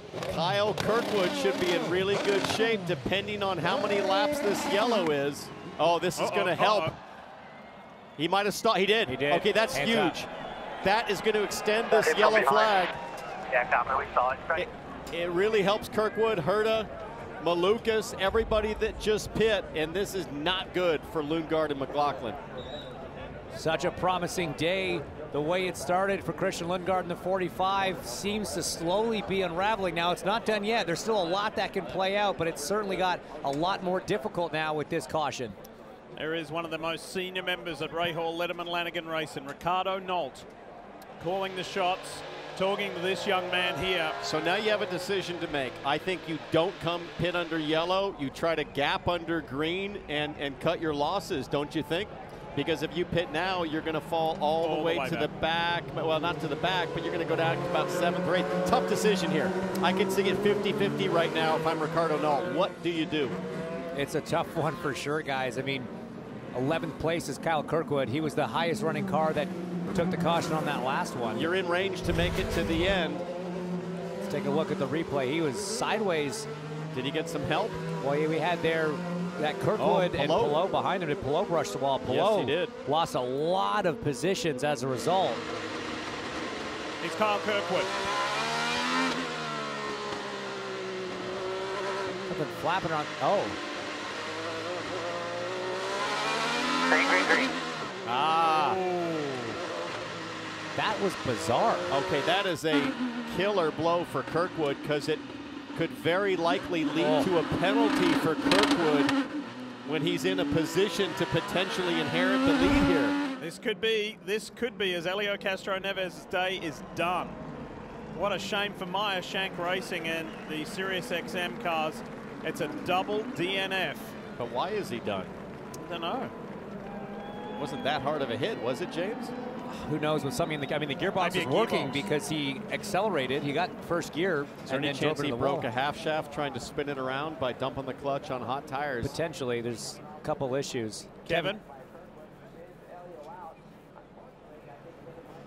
And maybe a little bit of concern for the championship leader. I think a car to the left that might have potentially come into contact with Castro-Neves with Alex Palou. There was concern about wing damage. They told him when he went by, it doesn't look too bad. I think they're going to stay out, and they're telling him now simply to work on fuel mileage. Can you guys see anything? It was a good lick there on the right front. I think it's okay. great news. I mean, that was a good hit, but it was just square enough. Good replay. Everything's good. So that's Barry Wanzer, the regular voice you hear, to championship leader Alex Palou, and you heard Alex say pretty much about all he says on the radio. Word efficiency comes to mind when you think of Alex Palou. He doesn't waste too many words on the radio. He just gets the job done. But this has now given us a fascinating second half of this Honda Indy Toronto with a mixed bag of strategy based on this most recent caution and who just pitted. Could it possibly be a 14th to 1st victory for this car you're about to see right there, the black, blue, and yellow Gainbridge Honda of Colton Herta? That's because from Lundgaard down to Canapino, we think they're all going to pit here under yellow. And Kyle Kirkwood potentially penalized for avoidable contact, which puts Colton Herta in the catbird seat. Colton Herta was going to need help. He was going to need yellow and good fuel mileage, but this long extended yellow is helping him tremendously. Let's listen to how much fuel he's saving. I spent some time with his dad, Brian Herta, who, of course, for multiple years was on the box calling the strategy for his son. That doesn't happen anymore. Brian said, look, I'll cherish those days for the rest of my life. He said, I honestly don't think it doesn't matter who's on the box with Colton. He's so driven, he's so focused, he's so determined. And I said, there's an element of frustration creeping in, though, because there's the coulda, shoulda, woulda. And he said, oh, he's mad. He is mad because he knows what could have happened. There is Dad, and there's little brother. Little brother has a future, he hopes, as a strategist. I talked to him this morning. He said, yeah, I want to do what my dad does. I said, find sponsorship? He said, no. Just call strategy. I said, well, that's not a full-time job, kid. He said, well, I don't really like dealing with people that much. More of a numbers guy, it sounds like. But no, he's sitting in a great position right now. We said at the top of the show, his last 2 wins from 14th. You hear him there, clutch and coast. That's saving fuel. But I'll be honest, Townsend, he's not going overkill on it, as we've been watching his onboards. I don't think he needs to. And with where he is, exactly right. We're going to stay out. We're going to stay out. Oh, you bet you are. Yeah, that's the voice of Rob Edwards. To look after your tyres, obviously, on the restart as well, because we're going to make them go a long way here. Got to go a long way, but also, you know, we saw what happened with Christian Lundgaard. He just got wide in that last turn coming to the restart. On the harder compound tire. Exactly right. Race control is yet to say whether or not they are reviewing the Kyle Kirkwood, Helio Castro Neves incident. I mean, it's a pretty straightforward one, but we've been surprised before. And look at the buildup offline in some of these corners. And here we go. McLaughlin stays out. Oh, wow. There you go. There's the variable right then and there.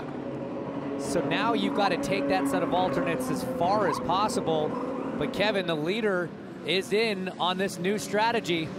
3 very different strategies. Lundgaard is going to be fine on fuel. The question, the Kirkwoods, if he doesn't get penalized, the Hertas, the Malukas, will they make it home if there's not another caution from 44? And then there's what Scott McLaughlin is doing. Very different. Lundgaard just barely beats out Potter Award, Marcus Ericsson, and one of the Penske cars. Good job from RLL. That was the pressure on moment that we talked about pre-race. And up against Arrow McLaren, they managed to keep Lundgaard in front of Ericsson as well with Chip Ganassi Racing and Will Power with Team Penske. It got tight and feisty there on pit lane as Kirkwood continues to circulate in the lead under yellow. But what is McLaughlin going to do? Sorry, Kirkwood's not leading yet, but McLaughlin still is. How can he make this stretch potentially to the end, James? How much yellow are they counting on? The only reason I'm hopeful for this strategy is because Scott Dixon did the same thing. And Five laps of green that we've done on these reds so far. Just an update from Kyle Moyer to Scott McLaughlin in the number 3 at the point here. But yeah, Scott Dixon and the number 9 stand, absolutely killer on strategy. There's Kyle Moyer. By the way, you heard Kyle say to Scott McLaughlin, the Reds. He does really mean greens, those green-walled Waiuli tires. They're the alternates. Pull away. We're going to go hard. Not like qualifying laps, but we want you to stress the tires. We're probably going to have about a... Oh, come on, Kyle. About 5 or 6. I mean, in 5 or 6 laps. I don't understand this. I mean, look where Lundgaard is. He's 7th. So how do you get in a better situation by staying out? Kevin, what do you know? Help us. So Kyle Moyer just also said that we didn't hear, we're going to go as hard as we can for a while until we start losing pace. When the tires start to go, that's when we're going to go. Dylan. Pato Award also came in. They changed off of, or they put a set of sticker primaries on. Joseph Newgarden was in as well, but he had a mistake on his stop. He overshot the pit box. So that cost him some valuable track position. He just came on the radio and said, sorry guys, my fault. And the one that nobody's talking about is Scott Dixon, who pitted on lap 37. And he is on the it's on the alternates. It's going to take a miracle for these guys. McLaughlin, Dixon, VK. I mean, they're gambling big time here. Lots of yellow. Can Dixon go to the end, though? He'll Without stay stopping? Up. Yeah. Will that be McLaughlin doing 50 laps and Dixon doing 48? I know you've got caution there. I don't know. They are short laps, so we'll see. Dixon's 2 laps to the better of his countryman McLaughlin. We'll see. As Kevin said before, there's about 3 different strategy calls out here. This is going to be fascinating. And it would be 50 laps for McLaughlin on the softer I was just going to say it. Here we go. It's a couple of Kiwis at the front. Green flag here for the Honda Indy Toronto. Do we go to the end? Is there more yellow? How's this going to play out? McLaughlin leads Dixon. Here comes Palou out of the inside of Colton Herta and gets that, makes that stick. And Kirkwood has a bobble coming out of turn 1, and that allows Palou and Herta to go by as well. So Palou making big moves as they're 3 wide behind Christian Lundgaard. Under attack from Pato Award, side by side. Oh! We're going 3 wide. Look at this. Award up the inside, 3 wide into turn 3. No! The green car of Lundgaard on the outside. Meanwhile, Kirkwood has a penalty, a stop and go for that collision with Helio Castro-Neves. Power on the inside of Ericsson. Craziness on this restart lap. This is awesome. Look at Kirkwood. He knows. Oh, there's contact. Armstrong, concrete.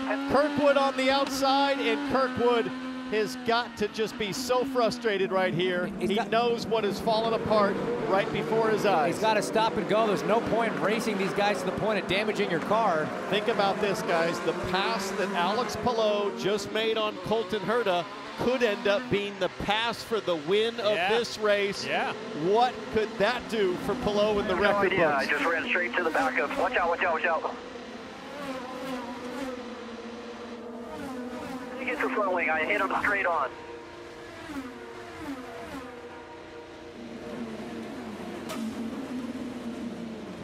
Kirkwood trying to give his guys instructions on the front wing. Meanwhile, the action on track, there's Will Power and Marcus Ericsson still going at it, and Lundgaard aggressively trying to work his way around Colton Herta. Here's the move. There we go. We've seen it before. We saw Palou pull that move off of Roman Grosjean into turn 5. Not a traditional passing opportunity here in Toronto, but drivers making it work out there.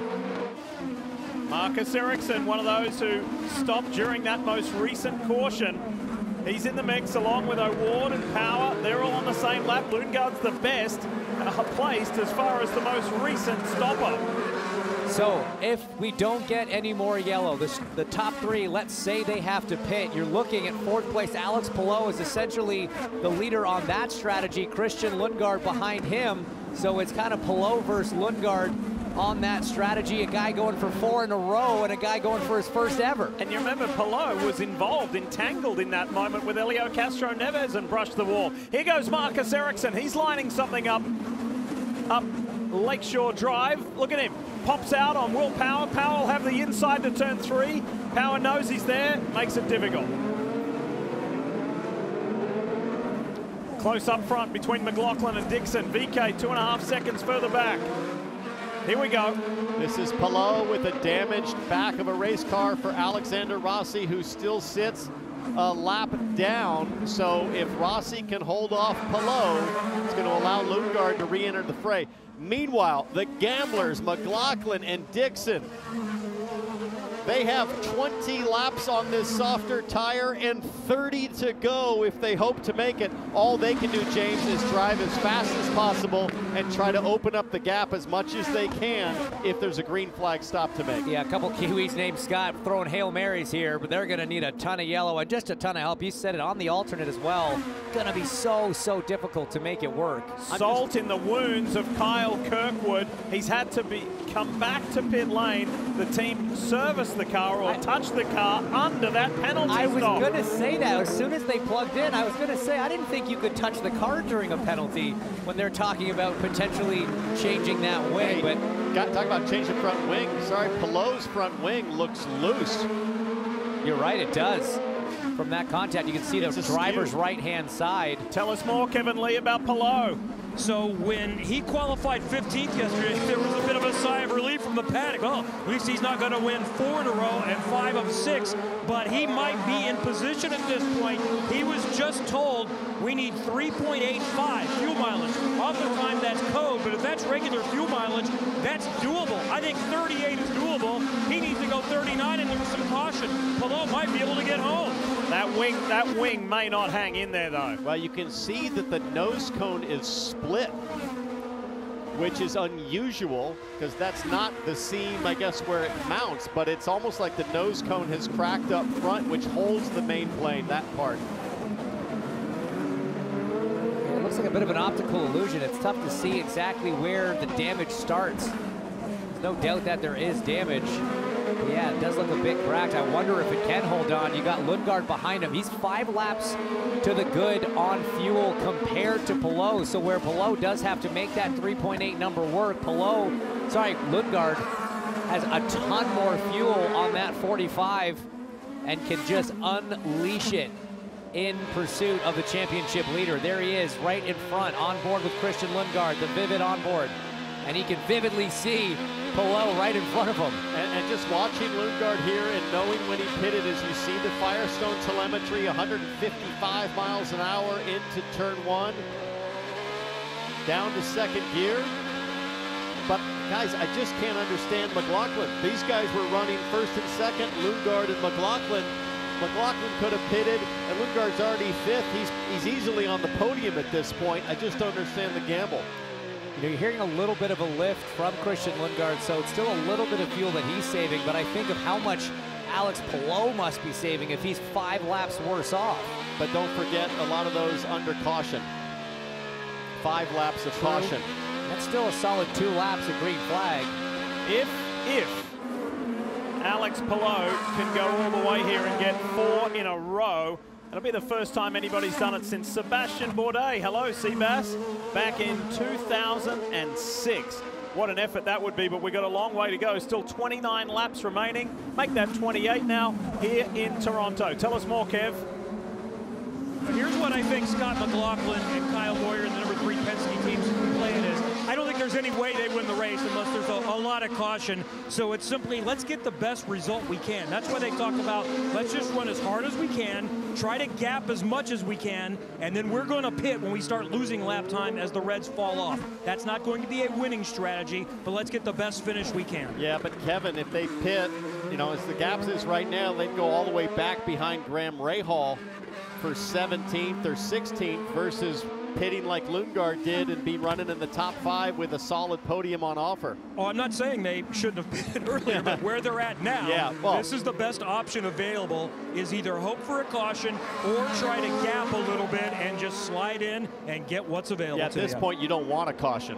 You want this to stay green and build the gap. A caution comes, then you're definitely going all the way to the back. Well, I mean, we talked about what the time loss on pit lane was, about 25 seconds, 23 seconds. That would bring them all the way down to essentially last on the lead lap, except for Kyle Kirkwood. Let's give some love to Rinus VeeKay there in the bitnile.com Chevy. Here he is. He's on the same pit stop sequence as Scott Dixon. He runs 3rd, but look at the gang behind him lining up for a shot at the Dutchman. He's watching his mirrors really closely because he knows the challenges are coming thick and fast. Alexander Rossi wants by, Palou wants by, Lundgaard wants by. And James, the damaged wing of Alex Palou surely is even more compromised in dirty air. I have to think that all of a sudden with Palou catching the back end here of VeeKay and Rossi, that Lundgaard's going to have a great shot. Hey, this is another time for the team to remind Christian Lundgaard, it's all there for you.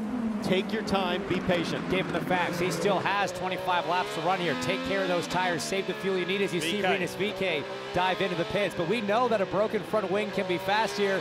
Paul Tracy won the race with half of his front wing completely missing way back when. So it's definitely doable. And you see Christian on the radio of the team right now, hoping they are giving him the information they need. Dylan.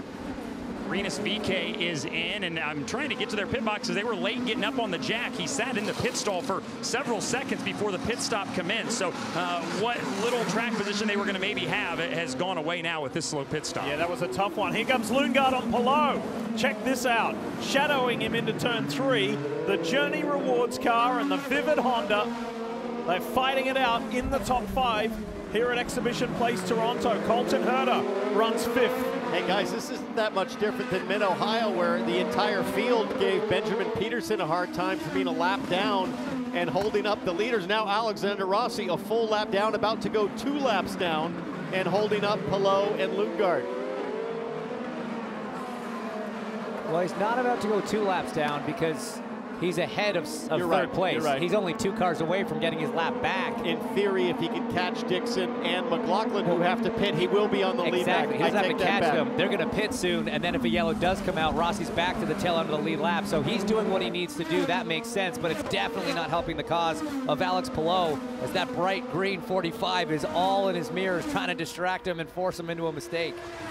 That wing, that right front main plane diff, yeah, looks like it's sagging even more. Here we go, look at that. Lundgaard thought about it, shadowed, faded, and it's just trying to be a disruption to the championship leader. And damage to that wing is obviously going to affect the downforce on the front of the car. So sure, it's going to affect the handling. That's obvious. You're going to have more understeer, the front not working, but it's also going to affect braking. You don't have as much downforce pushing the front tires down. You're not going to be as effective on the brakes. So Palou very exposed right now with Scott McLaughlin from the lead. Goes into the pit lane on the top of your screen there. Well, there's one of the answers about a guy called Scott from New Zealand. We'll answer the other one in a minute. Servicing the Gallagher Chevy. Now McLaughlin can race to the end. Yeah, he's going to fall all the way back, though, to probably 16th or something here. Just don't get why they didn't pit with Lundgaard. He was you, sitting brother. right with him. I am with you. Okay, everything we got here. Everything we got for the final 24 laps. Palou and Lundgaard, championship leader, pole position winner, early race leader. They're wheel to wheel, and the Danish driver gets by the Spaniard. Palou tried everything he could to break late, but like you said, that wing is compromised, and Palou was getting pretty squirrely. Meanwhile, Colton Herta, I think, is going to close pretty quickly on Alex Palou. Let's get back on that number. So he was given permission to burn a little extra fuel, burn some push to pass to get around Palou, but now he's in clean air. You hear the call from the pit stand. Let's get back to that number. We've still got to make it to the end here on fuel. But so Herta, we know, has less fuel to burn than Lundgaard, but behind Herta, Pato O'Ward in a similar fuel situation. Scott Dixon now on pit lane has to be wondering, why didn't we stop under caution? Where does he come out relative to McLaughlin? It won't really matter in terms of a great result. There comes McLaughlin out of the final corner. Dixon gonna slot into 14th. So was able to leapfrog McLaughlin. Here we go, we get back to it. Herta, O'Ward, Power. You're talking about 3rd, 4th, and 5th here on track. Let's go for a ride aboard the Verizon Chevy. Whoa, gotcha! Good timing to go to that camera as he dives down the inside of turn 5 again. Great heads-up move from Pato O'Ward. You saw him swerve at the last second when he was a little surprised, but he very definitely avoided any contact. Is now Marcus Ericsson trying to get around the Arrow McLaren car.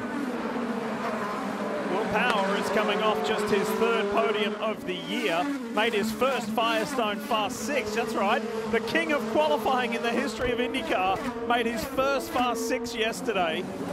And here he is, he's trying to be on consecutive podiums as he surges towards the front. Now trying to bridge that gap to Colton Herta. And Christian Lundgaard finds himself back in the lead of this race. He's led 32 laps so far today as the 21-year-old Dane. Oh, thought Ericsson was going to send it. He showed a little bit that red and white cars. We go back to Lundgaard. Brilliant draft, good pass, goes to the outside. And watch Alex Palou try to hang on here. I thought he was going to lock up, maybe get into the side of the driver, the 45, but Lundgaard, just awesome. 21 years old, doing everything right today. Awesome for both drivers. A ton of respect here. You could see, I don't think Palou's able to use the push to pass. His number is so big, he's got to hit. It drinks so much fuel. So Lundgaard able to use it to get alongside. And then again, both drivers being masterful in their car placement. A lot of respect, just enough room given. Some great, great racing here in Toronto.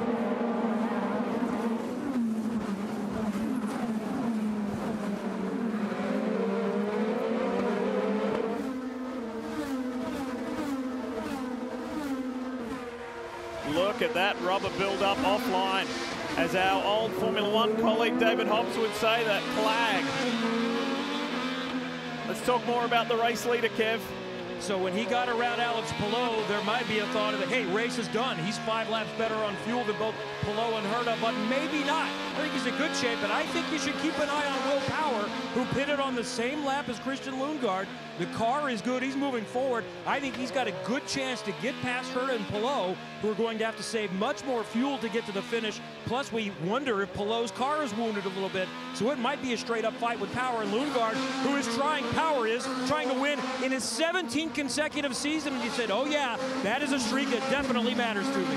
And we talked about Alexander Rossi, who, you were right, James, is back on the lead lap because of Dixon and McLaughlin coming to pit lane. And so to further complicate Lundgaard's life, he's going to have to get around this guy who's going to fight really hard, Will Rossi, to stay on the lead lap. The good news for Christian Lundgaard is Rossi's one of the top 5 quickest cars on track right now. A 102.7 last lap to Lundgaard's 102.6. So he's not catching him particularly quickly, and that's kind of what he wants. He's still pulling away from Alex Palou and Colton Herta behind. But Rossi will have to pit if this stays green. You get 200 seconds of push to pass in this race. Power has 5 seconds more than race leader Lundgaard. Will that be a factor at the end? Here's your chance to drive away with a new Corvette courtesy of Hy-Vee and Gatorade. All season long, you can enter for a chance to win one of 4, that's right, 4 Corvettes by scanning the QR code on your screen to enter. Good luck. Why not? One of 4 Corvettes. Get amongst it. Welcome back to Honda Indy Toronto, folks. Lee Diffie, Townsend Bell, James Hinchcliffe. Yes, the hometown star is here. Have you had a good weekend, mate? It's been a great weekend. I know you got to see your mom and friends. And got to see mom, got to see sister, niece, brother, sister-in-law. It's been great. In-laws, it's always nice coming home, but then getting to the track, just seeing the fans, it's still so great. See how passionate they are. It gives us a buzz for you, mate, to hear all the people just around town in general yelling out your name and acknowledging you. Really good. I know as a kid you could have only dreamed of what you did here, so fantastic acknowledgement. Meanwhile, back to it, 17 to go. Graham Rahal still scrapping in that United Rentals Honda. Remember, he started last, dead last, and was at the tail end of the lap 1 accident in turn 1, hit reverse, went back up the track, turned it around, went through the Prince's Gate, kept himself alive. His teammate is leading. Unfortunately, his other teammate, Jack Harvey, is out of the race, but Graham is up to 12th, and he's trying to get by David Malukas and fending off Scott Dixon. That is not a bad result, even if the race was to end now. Yeah, and David Malukas doing a great job here, managing pace. Malukas also on the same strategy as Rahal, pitted on lap 49. And Kevin, I know there's been a lot of talk about where David Malukas might end up, and Graham Rahal might be looking at the back end of his new teammate as Malukas, I think, gets into the wall there at the exit of turn 2. Well, Rahal Letterman Atlantic is one of just about every team other than Penske that has an opening, and Malukas is one of those that is a free agent at the end of the season. We both talked with Dale Coyne, and he said, you know, I won't 100% rule out him returning to us, but David did make it known that, yeah, I'm probably going to be moving on. So, no David Malukas there, no Devlin DeFrancesco at Andretti Autosport, Andretti Steinbrenner Autosport going forward. So, as these guys power on, Why don't we go through the field and we kick it off with Dylan Welsh. Dylan? Pato O'Ward rides in the 5th spot. He pitted on the same lap as the leader Christian Lundgaard, but Will Anderson on the pit stand had this to say about their fuel situation. Ericsson now 7/10 back. Let's focus on that fuel. They are focusing on the fuel. Pato is in save mode, and I believe that was Will Power he was upset with, who, as Kevin mentioned, is on the move. Kev? Marcus Ericsson in 6th. For Marcus, he got a chance to go back home with a weekend off. Spent about 5 days in Sweden. The trip was too short, but it was nice. And he also bought a house. He's a Hoosier now, he jokes. And this certainly shows that he is committed to IndyCar, and he'll start the move-in process. He's only moving about 10 minutes or so, a little bit this week, Dylan. Joseph Newgarden is behind Ericsson. He rides in the 7th spot. He also pitted on lap 49. The instructions from his stand to Tim Cindric was save fuel here so we can use some overtake at the end of this race. So they're not expecting to drive up here and win this race, but can maybe pick up a couple more spots at the end if they play their cards right. Behind him, another nice day for Marcus Armstrong, the young rookie for Chip Ganassi Racing, who continues to see some of these racetracks, all of these racetracks, for the first time. He said, this one is maybe the toughest one I've had to encounter yet. It started off not so great. He was struggling just to understand how to get around this racetrack. He's done a nice job and runs inside the top 10, on pace to match his career best effort of 8th so far this year, Kev. Seems like Felix Rosenquist has had more bad luck than anyone else the last 2 weekends. So far, he's looking for a clean weekend, and it's mostly been that, at least since they've gotten to qualifying after a crash in practice. This is a backup chassis, qualified it up front. He's lost a few positions. Still a chance for a decent result today in 9th, Dylan. Fantastic day going for the rookie Augustine Canapino, the Argentinian driving for Juncos Hollinger Racing. Had his career best qualifying effort yesterday of 18th in his first time ever driving an open wheel car in the rain, and he has just done a masterful job, as he has every weekend this year, to just learn as it comes to him. He's learning these racetracks, learning how to drive open wheel cars. He's in position for a top 10. That would be his best career effort. This is where Scott Dixon last year won his first race in his 18th consecutive season, a record, and tied Mario Andretti since he's added 53. We thought he might have a chance at number 54, but they took a different call on strategy, and a chance to maybe have a podium. Top 5 has gone away, and he's going to finish outside at least the top 8 or 9. Uh-oh, David Malukas is on pit lane. Why? He was having such a great day. Remember, I talked about maybe clipping the wall at the exit Yes. of turn 1. Let's take a look at this. Oh, no. Oh, you see it. You see the tire change direction there. It's not a huge hit. We've seen people get away with something similar, but then look. I think the toe link just broke right there, and Graham Rahal comes in like a shovel. Ooh. Surprised, I'm sure. And who snuck by the drama as usual? Scotty D. Yeah, that wasn't Malukas' fault there. He was just hanging on. He was a passenger. Rahal took great evasive action. And that's where the day's going to end, unfortunately, for David Malukas. Meanwhile, back to it. Joseph Newgarden in the snap-on Chevy is scrapping with fellow Chevrolet driver in the Arrow McLaren. This is Pato O'Ward talking about 6th and 7th. Team Penske coming alive at just the right time. Newgarden and Power have both looked very racy in this final stint.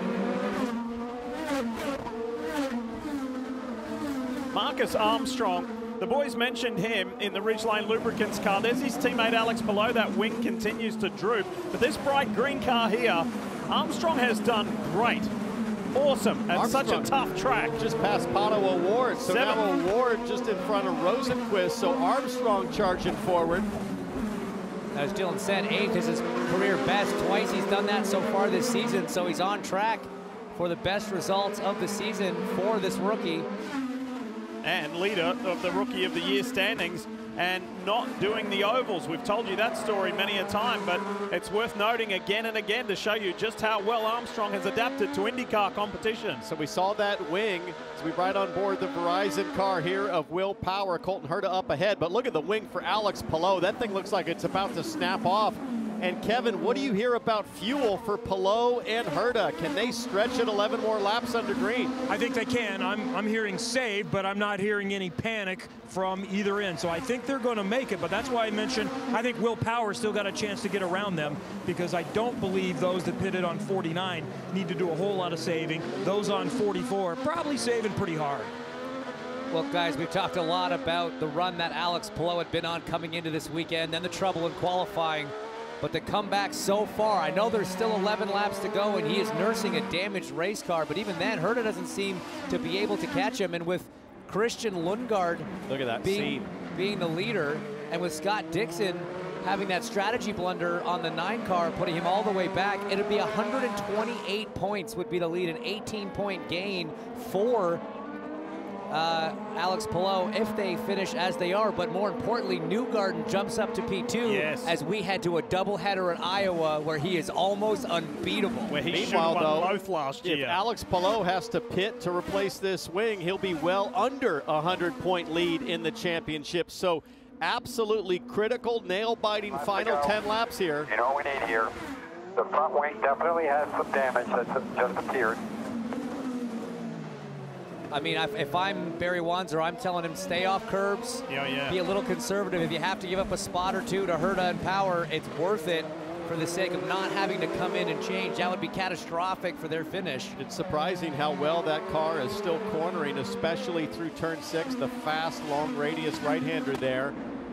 But for Alex Palou on push to pass in the top 5, he's got more seconds left than anybody. 123 seconds there for Palou, so he's got horsepower to defend if he needs it. Question is, does he have fuel to use the power? Can he afford the fuel burn to use the push to pass? The only good news is, right behind him, Colton Herta's in the exact same position. It's Will Power who's actually sitting in a better position because he pitted 5 laps later, same as Christian Lundgaard, and still has 65 seconds of push to pass. All of those drivers chasing Alex Palou in the championship are saying, please be forced to pit for that front wing. Please, front wing, fall off. Do something, because otherwise he's going to continue to expand his advantage. Want to go to the front of the field and talk about Christian Lundgaard, because there's something pretty special bubbling along here. In 2020, 2 significant things happened. This guy won his last race in Formula 2 in the FIA F2 Championship at Mugello in Italy. You know what else happened in 2020? Takuma Sato won the Indy 500. That was Team Rahal, Letterman, Lanigan's last victory. This could be a huge day for Team RLL. And I'll tell you what, if they pull off this win, as they seem to be on track for, it'll be one of the greatest bounce-back performances we've ever seen as a team in IndyCar. On a street circuit where they were atrocious to start the season on St. Pete. This was where they were weakest of all the tracks you raced, the styles in IndyCar, and they are redeeming themselves in a big way. Think about what happened in Indianapolis with Graham Rahal. Graham and his girls crying, didn't make the field in regular qualifying, eventually raced because of Steph Wilson's crash, comes back to Mid-Ohio and responds emphatically with a front row start. And then yesterday, this man, with his best mate Victor here, Christian Lundgaard, puts it on the NTT P1 pole position and has dominated this race. He's led 46 laps in the Vivid Honda. You won't see it in this color scheme next week. He'll be carrying the High V colors proudly at the High V doubleheader at Iowa Speedway. Imagine for that, going to the High V doubleheader as the most recent winner. It could not be any better, and it'll come his way in just 7 laps time. And 8th in the championship as they run right now, up 2 spots where Lundgaard sits in the lead. Meanwhile, teammate Graham Rahal fighting off Scott McLaughlin, who's trying to recover from that risky strategy earlier and get his way, hopefully, into the top 10. McLaughlin looks fast, but he's got to clear Rahal and Rosenquist. Oh, he's getting impatient. He's working on setting Graham up Lakeshore Drive. Let's ride. Here we go. Gallagher on board. Nicely done. McLaughlin ahead, moves up 1 position better, sits in 11th. He'll be trying to finish in the top 10. That wasn't what was on his mind starting on the front row earlier today. Now, what I see from McLaughlin is a heavily determined driver, because he knows that Christian Lundgaard, with an 8-second lead, he was right there with Lundgaard earlier in the race. They went split decision on pit strategy, and it's worked out gloriously for Lundgaard, not so well for McLaughlin, as Alexander Rossi finds himself in the mix here with Callum Ilott and teammate Agustin Canapino. But let's talk about the order of the two Hooko's Holland racing cars. Canapino is ahead of Callum Eilot. He's running in 13th right now. Wouldn't be his best finish, but a great result as we see Colton Herta lining up Alex Palou with that wing damage on the outside of 3. This is a repeat of the move we saw from Lundgaard, but Herta not able to pull it off. And look at Power lurking around. Oh, if you're Palou, boy, you got to be thinking points here. Yep. You are damaged. Those guys are coming. They're aggressive. They don't care about the championship as much as podiums and race wins right now. And the more you fight and defend, the more cars you allow to catch up to you. So once that window opens, you might actually lose more places. You got to be a little heads up in these situations. Not saying that Alex Palou doesn't know what he's doing. Amen. By any stretch. You know that Power's going to take a shot if he gets a shot.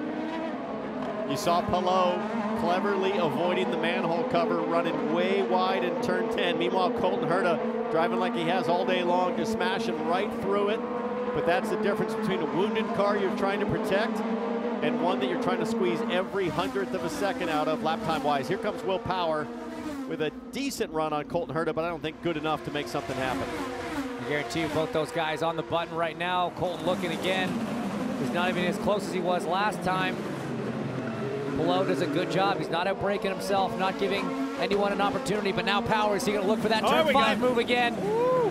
Bit of a defensive line from Colton going in. Well, Colton hasn't had a podium this year. It has been a massive source of frustration for the Gainbridge Honda driver. He started 14th. He's got 1 foot on that podium right now. He is not going to give that up easily. 4 laps to go. Christian Lundgaard crosses the line here momentarily. How's this going to finish here for the other placings on the podium? Got 3 Hondas in the top 3, and then Will Power in the Verizon Chevy, and that wing, I don't know if it's going to hang on for 4 more laps, Steve. It's getting worse. Here's the race leader, Christian Lundgaard. That's what you want when you're a leader. You look in your mirror on the straightaway, there is nothing back there. Look at Ericsson shadowing Will Power. Power has to defend.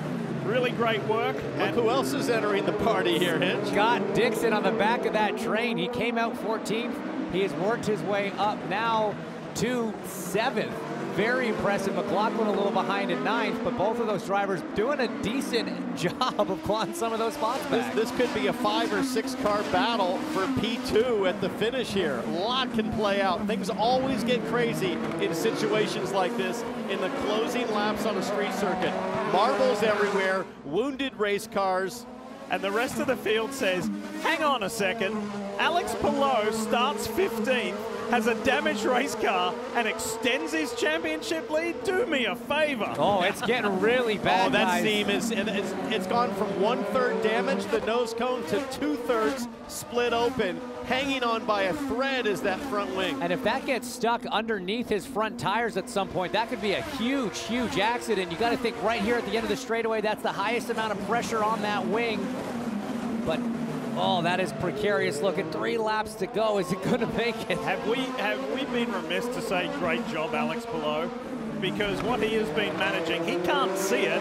He only knows what he feels through the wheel. Or what he's feeling on his feet and his legs is that fresh Toronto breeze comes racing inside the nose cone at 180 miles an hour. I promise you, he feels that on his feet. Absolutely, he does. He'll see that the end fence on the left-hand side is sticking up. That'll be in his field of view. He's just got to hang on. 2 laps to go for Alex Palou. He's got a nice little gap on Colton Herta. It looks further gone still. Oh. It is growing. It's almost being held on by the decals at this point. The vinyl. The wrap. Inside 2 laps to home. One more time. He looks fast on the straightaway, like it's drag optimized on the straight. It might not corner well, but he is flying. Probably using that push to pass he's been saving. That's what Barry Wanzer just said. You've got it, you can use it. Newgarden takes a run at Marcus Ericsson as we get ever so close to seeing that white flag for Christian Lundgaard's final tour around here. Here he comes, past Toronto FC's headquarters, through past the pits. I mean, look at the hands.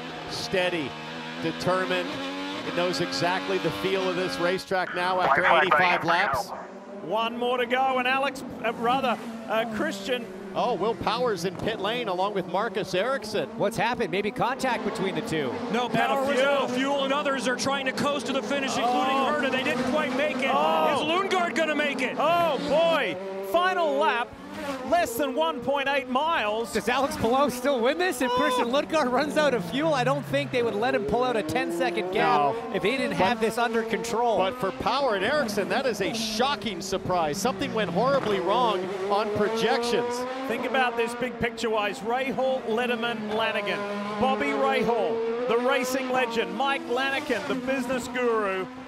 And David Letterman, one of the most famous entertainers in all of television over the years. It's an eclectic trio that own this team, but boy, have they shown that they've got some resolve and determination at the hands of a 21-year-old driving the Vivid Honda. Christian Lundgaard here in Toronto is an IndyCar race winner and brings this trio back. Many more to come. There's his best mate, Victor. He'd never been to an IndyCar race before, and he sees his best friend win. The championship leader extends, and Colton Herta gets his first podium of the year. Storming comeback by Dixon, and Newgarden top fives, but it's all about Christian Lundgaard. There's Bobby. The heartache, the heartbreak, the frustration this year. And there's Victor, seeing his best mate go to victory lane. He can't believe it. What a weekend. Awesome. Christian Lundgaard is his name. He comes from a famous racing family in Denmark, and he's put himself at the top of the tree in IndyCar. Let's go do it again. Let's go. Boy, when you see that RLL team, there's jubilation, but also tremendous relief. Yeah. Think about the investment they've made, the work they've put in, the resources, the facility that they've built that's best in class. This is a team effort. Thank you, Bobby. Thank you, Mike. Thank you, team. Let's continue. We're getting there. Well, let's not give up now. Continue. And listen to those immaculate words. And that's a 21-year-old. And you know what? Those are the words you heard at the other end of the spectrum when they weren't winning at Indianapolis during qualifying, when they were just trying to make the show. Christian Lundgaard was coaching his team. Don't give up, stay in there. He says the same on a good day as he does on a bad day, as you see some of the cars that have run out of fuel, like Colton Herta. Joseph Newgarden as well, but yeah, he said, we're getting there. I don't think so, young man, you're there. You are in victory lane at an IndyCar race. This is a dream come true scenario for a young driver. Like you say, Div, 21 years old, and with all the adversity this team has faced in the last 2 years, to drive back into victory lane is just incredible. Ends a 3-year drought for Team Rahal, Letterman, Lanigan. And he will go to the Hy-V doubleheader next weekend in the Hy-V car as the most recent race winner. Awesome performance, Christian Lundgaard. He wowed us when he came to the Indianapolis Motor Speedway a couple of years ago and made it into the Firestone Fast 6. He doesn't surprise us anymore. This kid is a class act. Getting your first win at Toronto puts you in a club with two other drivers, Adrian Fernandez and Justin Wilson. Both clocked their first victories here on the streets around Exhibition Place. How about his teammate too, Graham Rahal, from last to 9th. That was a huge effort and a day for the team to celebrate. Unfortunately, Jack Harvey went out on the opening lap in a multi-car accident. But Jack, too, will celebrate this young man's victory because it lifts the team enormously. He's got a wickedly dry sense of humor. He's a great kid, and you can see what he can do behind the wheel of an Indy car. And he's about to have a clean-shaven upper lip after this one. The bet has been won. I don't know, the lucky mustache. You might not want to get rid of that. That wasn't luck, guys. That was a class act, a great performance.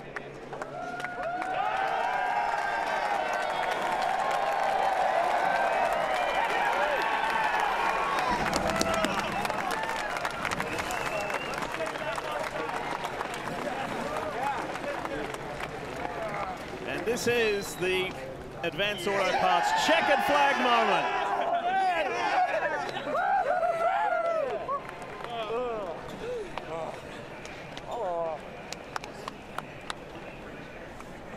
Let's get amongst it all. Kevin Lee's there, Kev. And it is going to be a challenge to get amongst it all because the celebration is going to get rolling. What a birthday week. It's just getting started. Next Sunday, Christian Lundgaard will turn 22. He's joked that it was nice of them to get Ed Sheeran to play at Iowa next weekend for his birthday celebration, but this has been coming. He's been on the pole, and he's going to greet everyone within the team, including one of the fellow drivers, Jack Harvey. He's won pole before. Now he has finished it off. How are you feeling right now? You are an IndyCar race winner. I'm pretty drained from energy right now.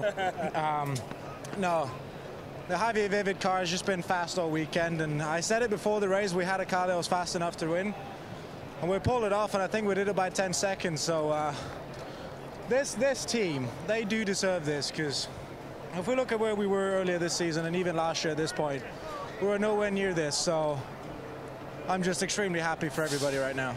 You won the pole yesterday in mixed conditions, and frankly, other people wondered, maybe it's just because of that. Maybe it's only a 5th or 6th place car on pace. What does that mean to just beat everybody down today on pace to get that first win? Yeah, I mean, honestly, whatever Bobby, Mike, and David is doing for this team and all the partners, I know that even, I mean, Randy and Hy-Vee, everything they're doing for this team, we're moving forward, and now we both get rid of a mustache. Here is Victor Peterson, his friend. They came up with this little friendly wager in December. I'm not sure Victor knew it was still 4 months before the season started. Before the race, it was jokes about shaving, but now there's a lot of emotion. It's staying. It's now staying. No, he's staying here. Oh, he's staying. He stays.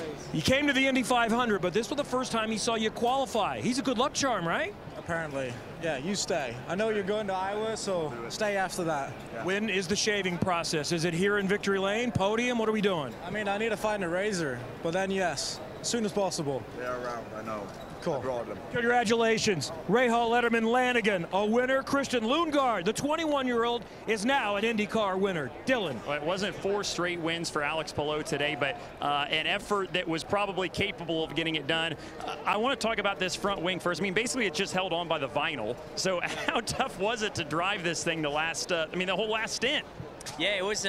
We knew it was going to be an eventful race. Had a lot of up and downs. We had a really fast car and got with the accident there with 27 and Helio.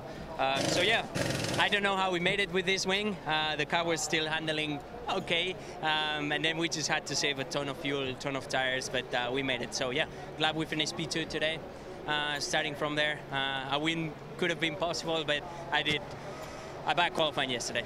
This is, on paper, a starting position that a lot of people, I think, probably thought was not going to be your downfall. It was going to be a very difficult day for you guys. What does this performance say about how championship capable this team really is? Yeah, I mean, we knew that with a fast car we could make it from 14th or even further than that. So as long as we have fast cars like we've been doing, we're gonna be okay. But yeah, the guys did an awesome strategy call. Honestly, it was tough to save that much fuel, but they just put me on that position. We were leading for a couple of laps, even though we had some other guys on different strategies. So yeah, kudos to the 10 car. It all came together today for Alex Palou. A great performance. They end up in the 2nd spot. Well done. That was huge for Alex Palou. All right, let's have a look at the Pennzoil moment of the race. And here it is. Getting by Alex Palou down to turn 3. Hinch mentioned it, Townsend mentioned it, respectful driving between the two. So it's the race winner goes by the championship leader. And this could have worked out very differently. In the end, it was great driving by both men. And that was the Pennzoil moment of the race that got Christian Lundgaard, Bobby Rahal, his first win as a team owner here on the streets of Toronto. Great technique. Bobby won the first race here in Toronto. Now he gets his first win on the streets of Toronto as an owner. Yeah, good stuff. Great technique from both drivers. Like you said, Diff, very respectful. as Christian Lundgaard learns the protocol, James, as an IndyCar winner. A lot to do before the day is done. Yeah, he's not going to have a lot of time to get that mustache shaved over the next couple hours, but just incredible to see the embrace here, the happiness, the relief, like you said, Townsend. At their headquarters in Zionsville, that new building that you mentioned, T-Bell, they have a tradition where they hang a big flag out the front of the building. They got to do it. There's the teammates. You are so...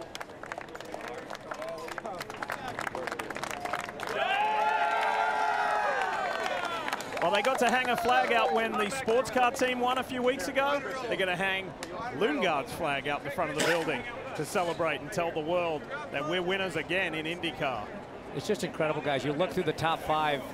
You've got Lundgaard, Blow, Herta, Dixon, Newgarden. All of them have a completely different, unique, and crazy story as to how they got there. This was an action-packed event. And some incredible drives. If you think about Dixon, McLaughlin, seemingly no chance of being anywhere in the top 6. They both came home today. Dixon 4th, McLaughlin in 6th. Crazy. And look what it did for them in the points. They were able to basically kind of hold steady in their championship position, but you can see what a win does for your championship stats. Christian Lundgaard up 3 positions, now in the top 7 with some of the biggest names in racing. Wow, incredible. Just underscores what an amazing year it has been for this young man who wins appropriately. One of IndyCar's international young stars, and he wins in IndyCar's only international race here north of the border.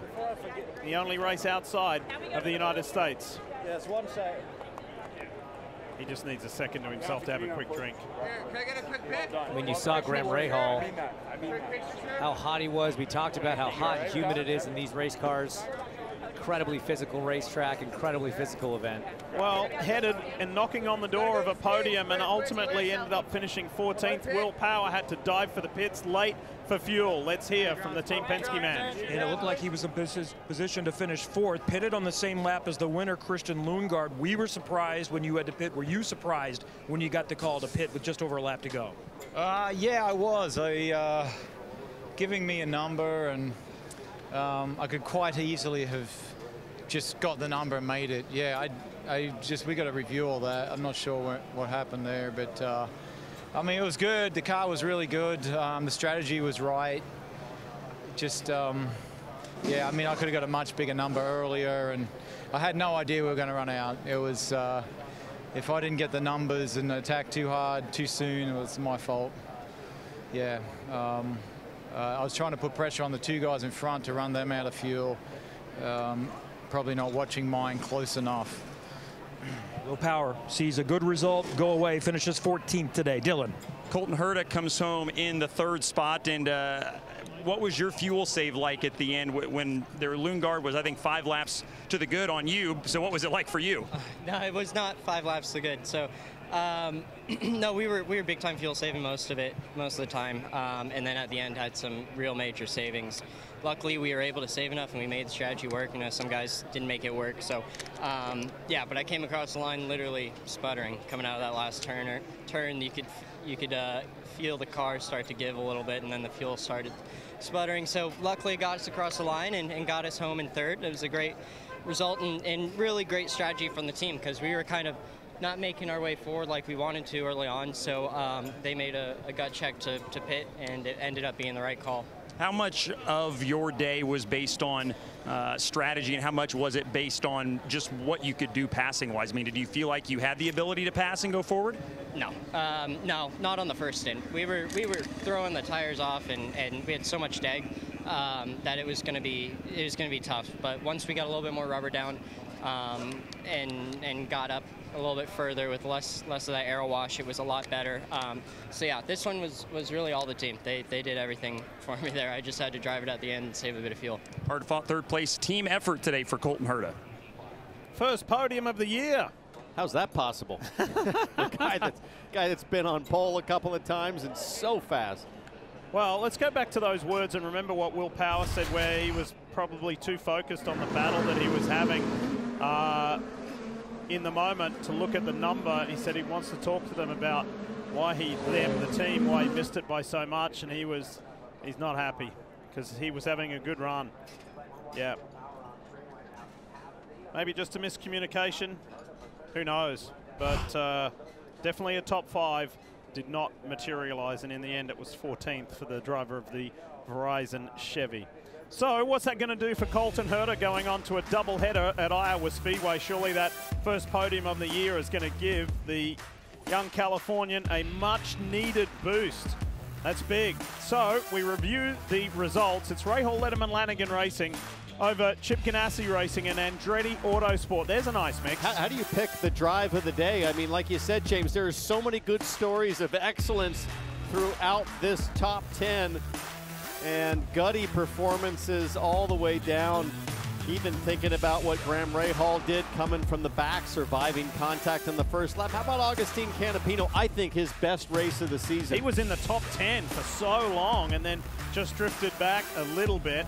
I don't know. I mean, it's easy to look at the front, but you've got to give it to a first-time winner. That's the drive of the day.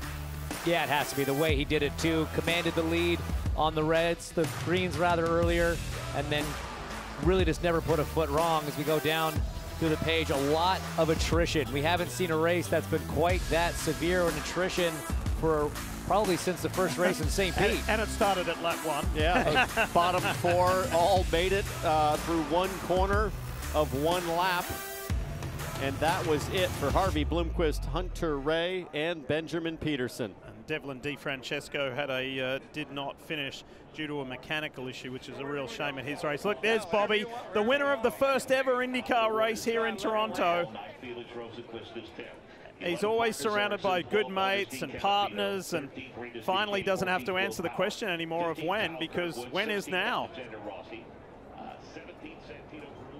Time to celebrate here in Toronto. All right, let's hear from Kevin with Joseph Newgarden. Yeah, let's grab Joseph here as he's headed back. His car stopped just at the entrance to pit road here. So let's talk about your day and kind of the end of the race for you guys. How massive of a fuel save was it for you? It was pretty big at the end. You know, thank goodness I was trying to do a little bit more than we kind of needed to on the final stint just to prepare for the end. I mean, none of us knew what was happening there or what was going to happen with 2 laps to go. I think we must have had some fuel error issue, you know, because they're going off of our calculations and they're normally always spot on. So something must have been messed up today, which we were just unaware of.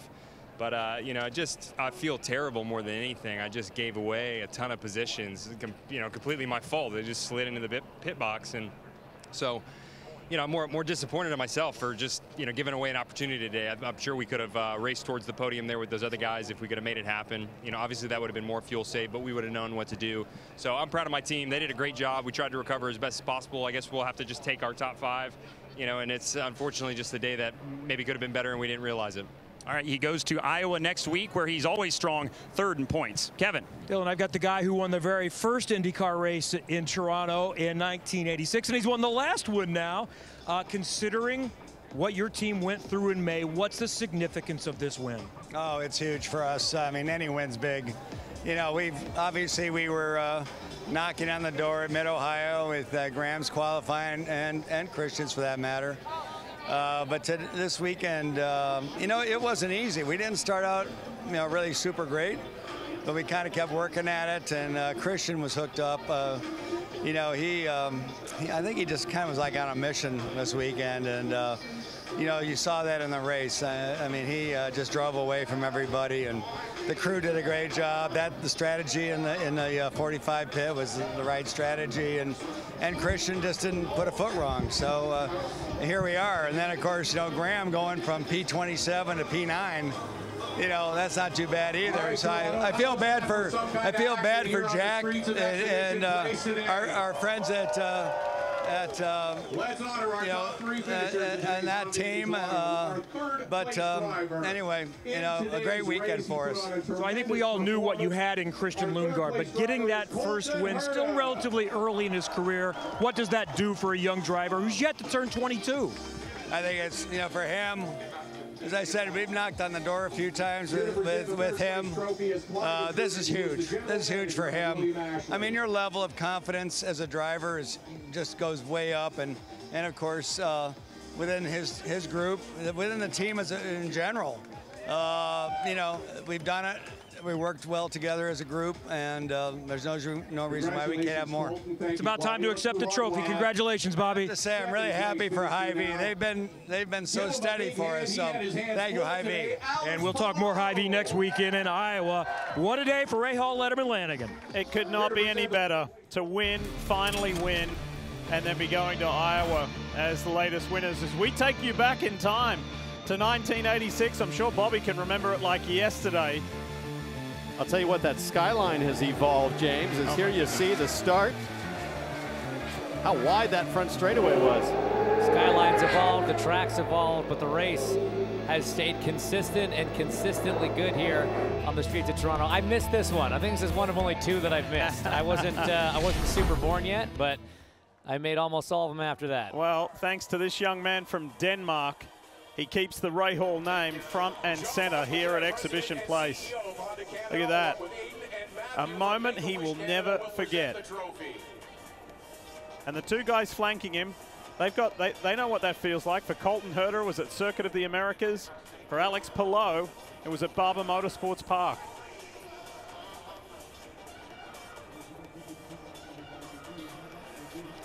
Need to make sure that he knows that the base is not attached to the cup, just to avoid the same issues that Sebastian Bourdais had some years ago.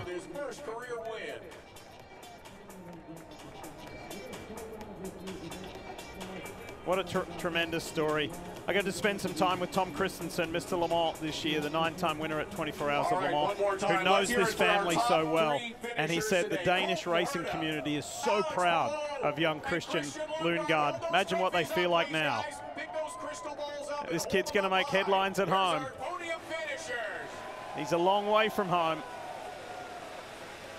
But the headline reads, IndyCar race winner, Christian Lundgaard.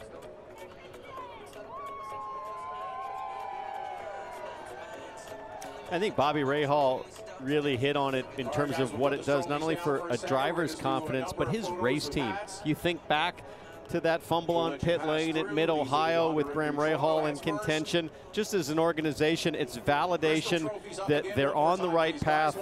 The decisions they're making are working, and they're capable of bouncing back from the toughest circumstances.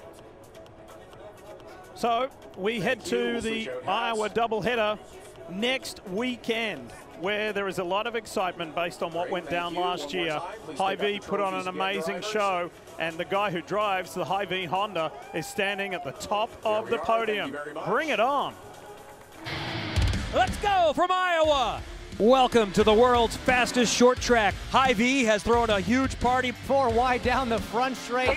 Keep digging inside. He's going to have to be careful with moves like that. Yellow, get low. Joseph Newgarden Award with the Hy-Vee IndyCar doubleheader in Iowa. There you have it. It's just days away, less than a week away. Can't wait. Big concerts, big names, and it may only be a short speedway, but it is a huge event. You looking forward to it? Oh, you bet. Getting hydrated. I'm going to come early, stay late. 4 great concerts and awesome side-by-side racing. You know that place well. Hey, man, it's one of my favorite tracks to go racing at. It's one of my favorite tracks to watch IndyCars race at, because it's always an exciting event no matter what. Side-by-side racing through the field. It's going to be great. For the drivers, it is taxing, it is challenging, but it is fun. This guy's going to have a smile on his face all week long, and we're going to see him mustache less next weekend. That thing's coming off. He said he wouldn't shave it until he won. Well, Christian Lundgaard and Rahal Letterman Lanigan, they're winners. They are winners here on the streets of Toronto. It's always great to come north of the border. Thank you, Ontario. Thank you, Toronto. Thank you, Canada. And congrats, Christian Lundgaard.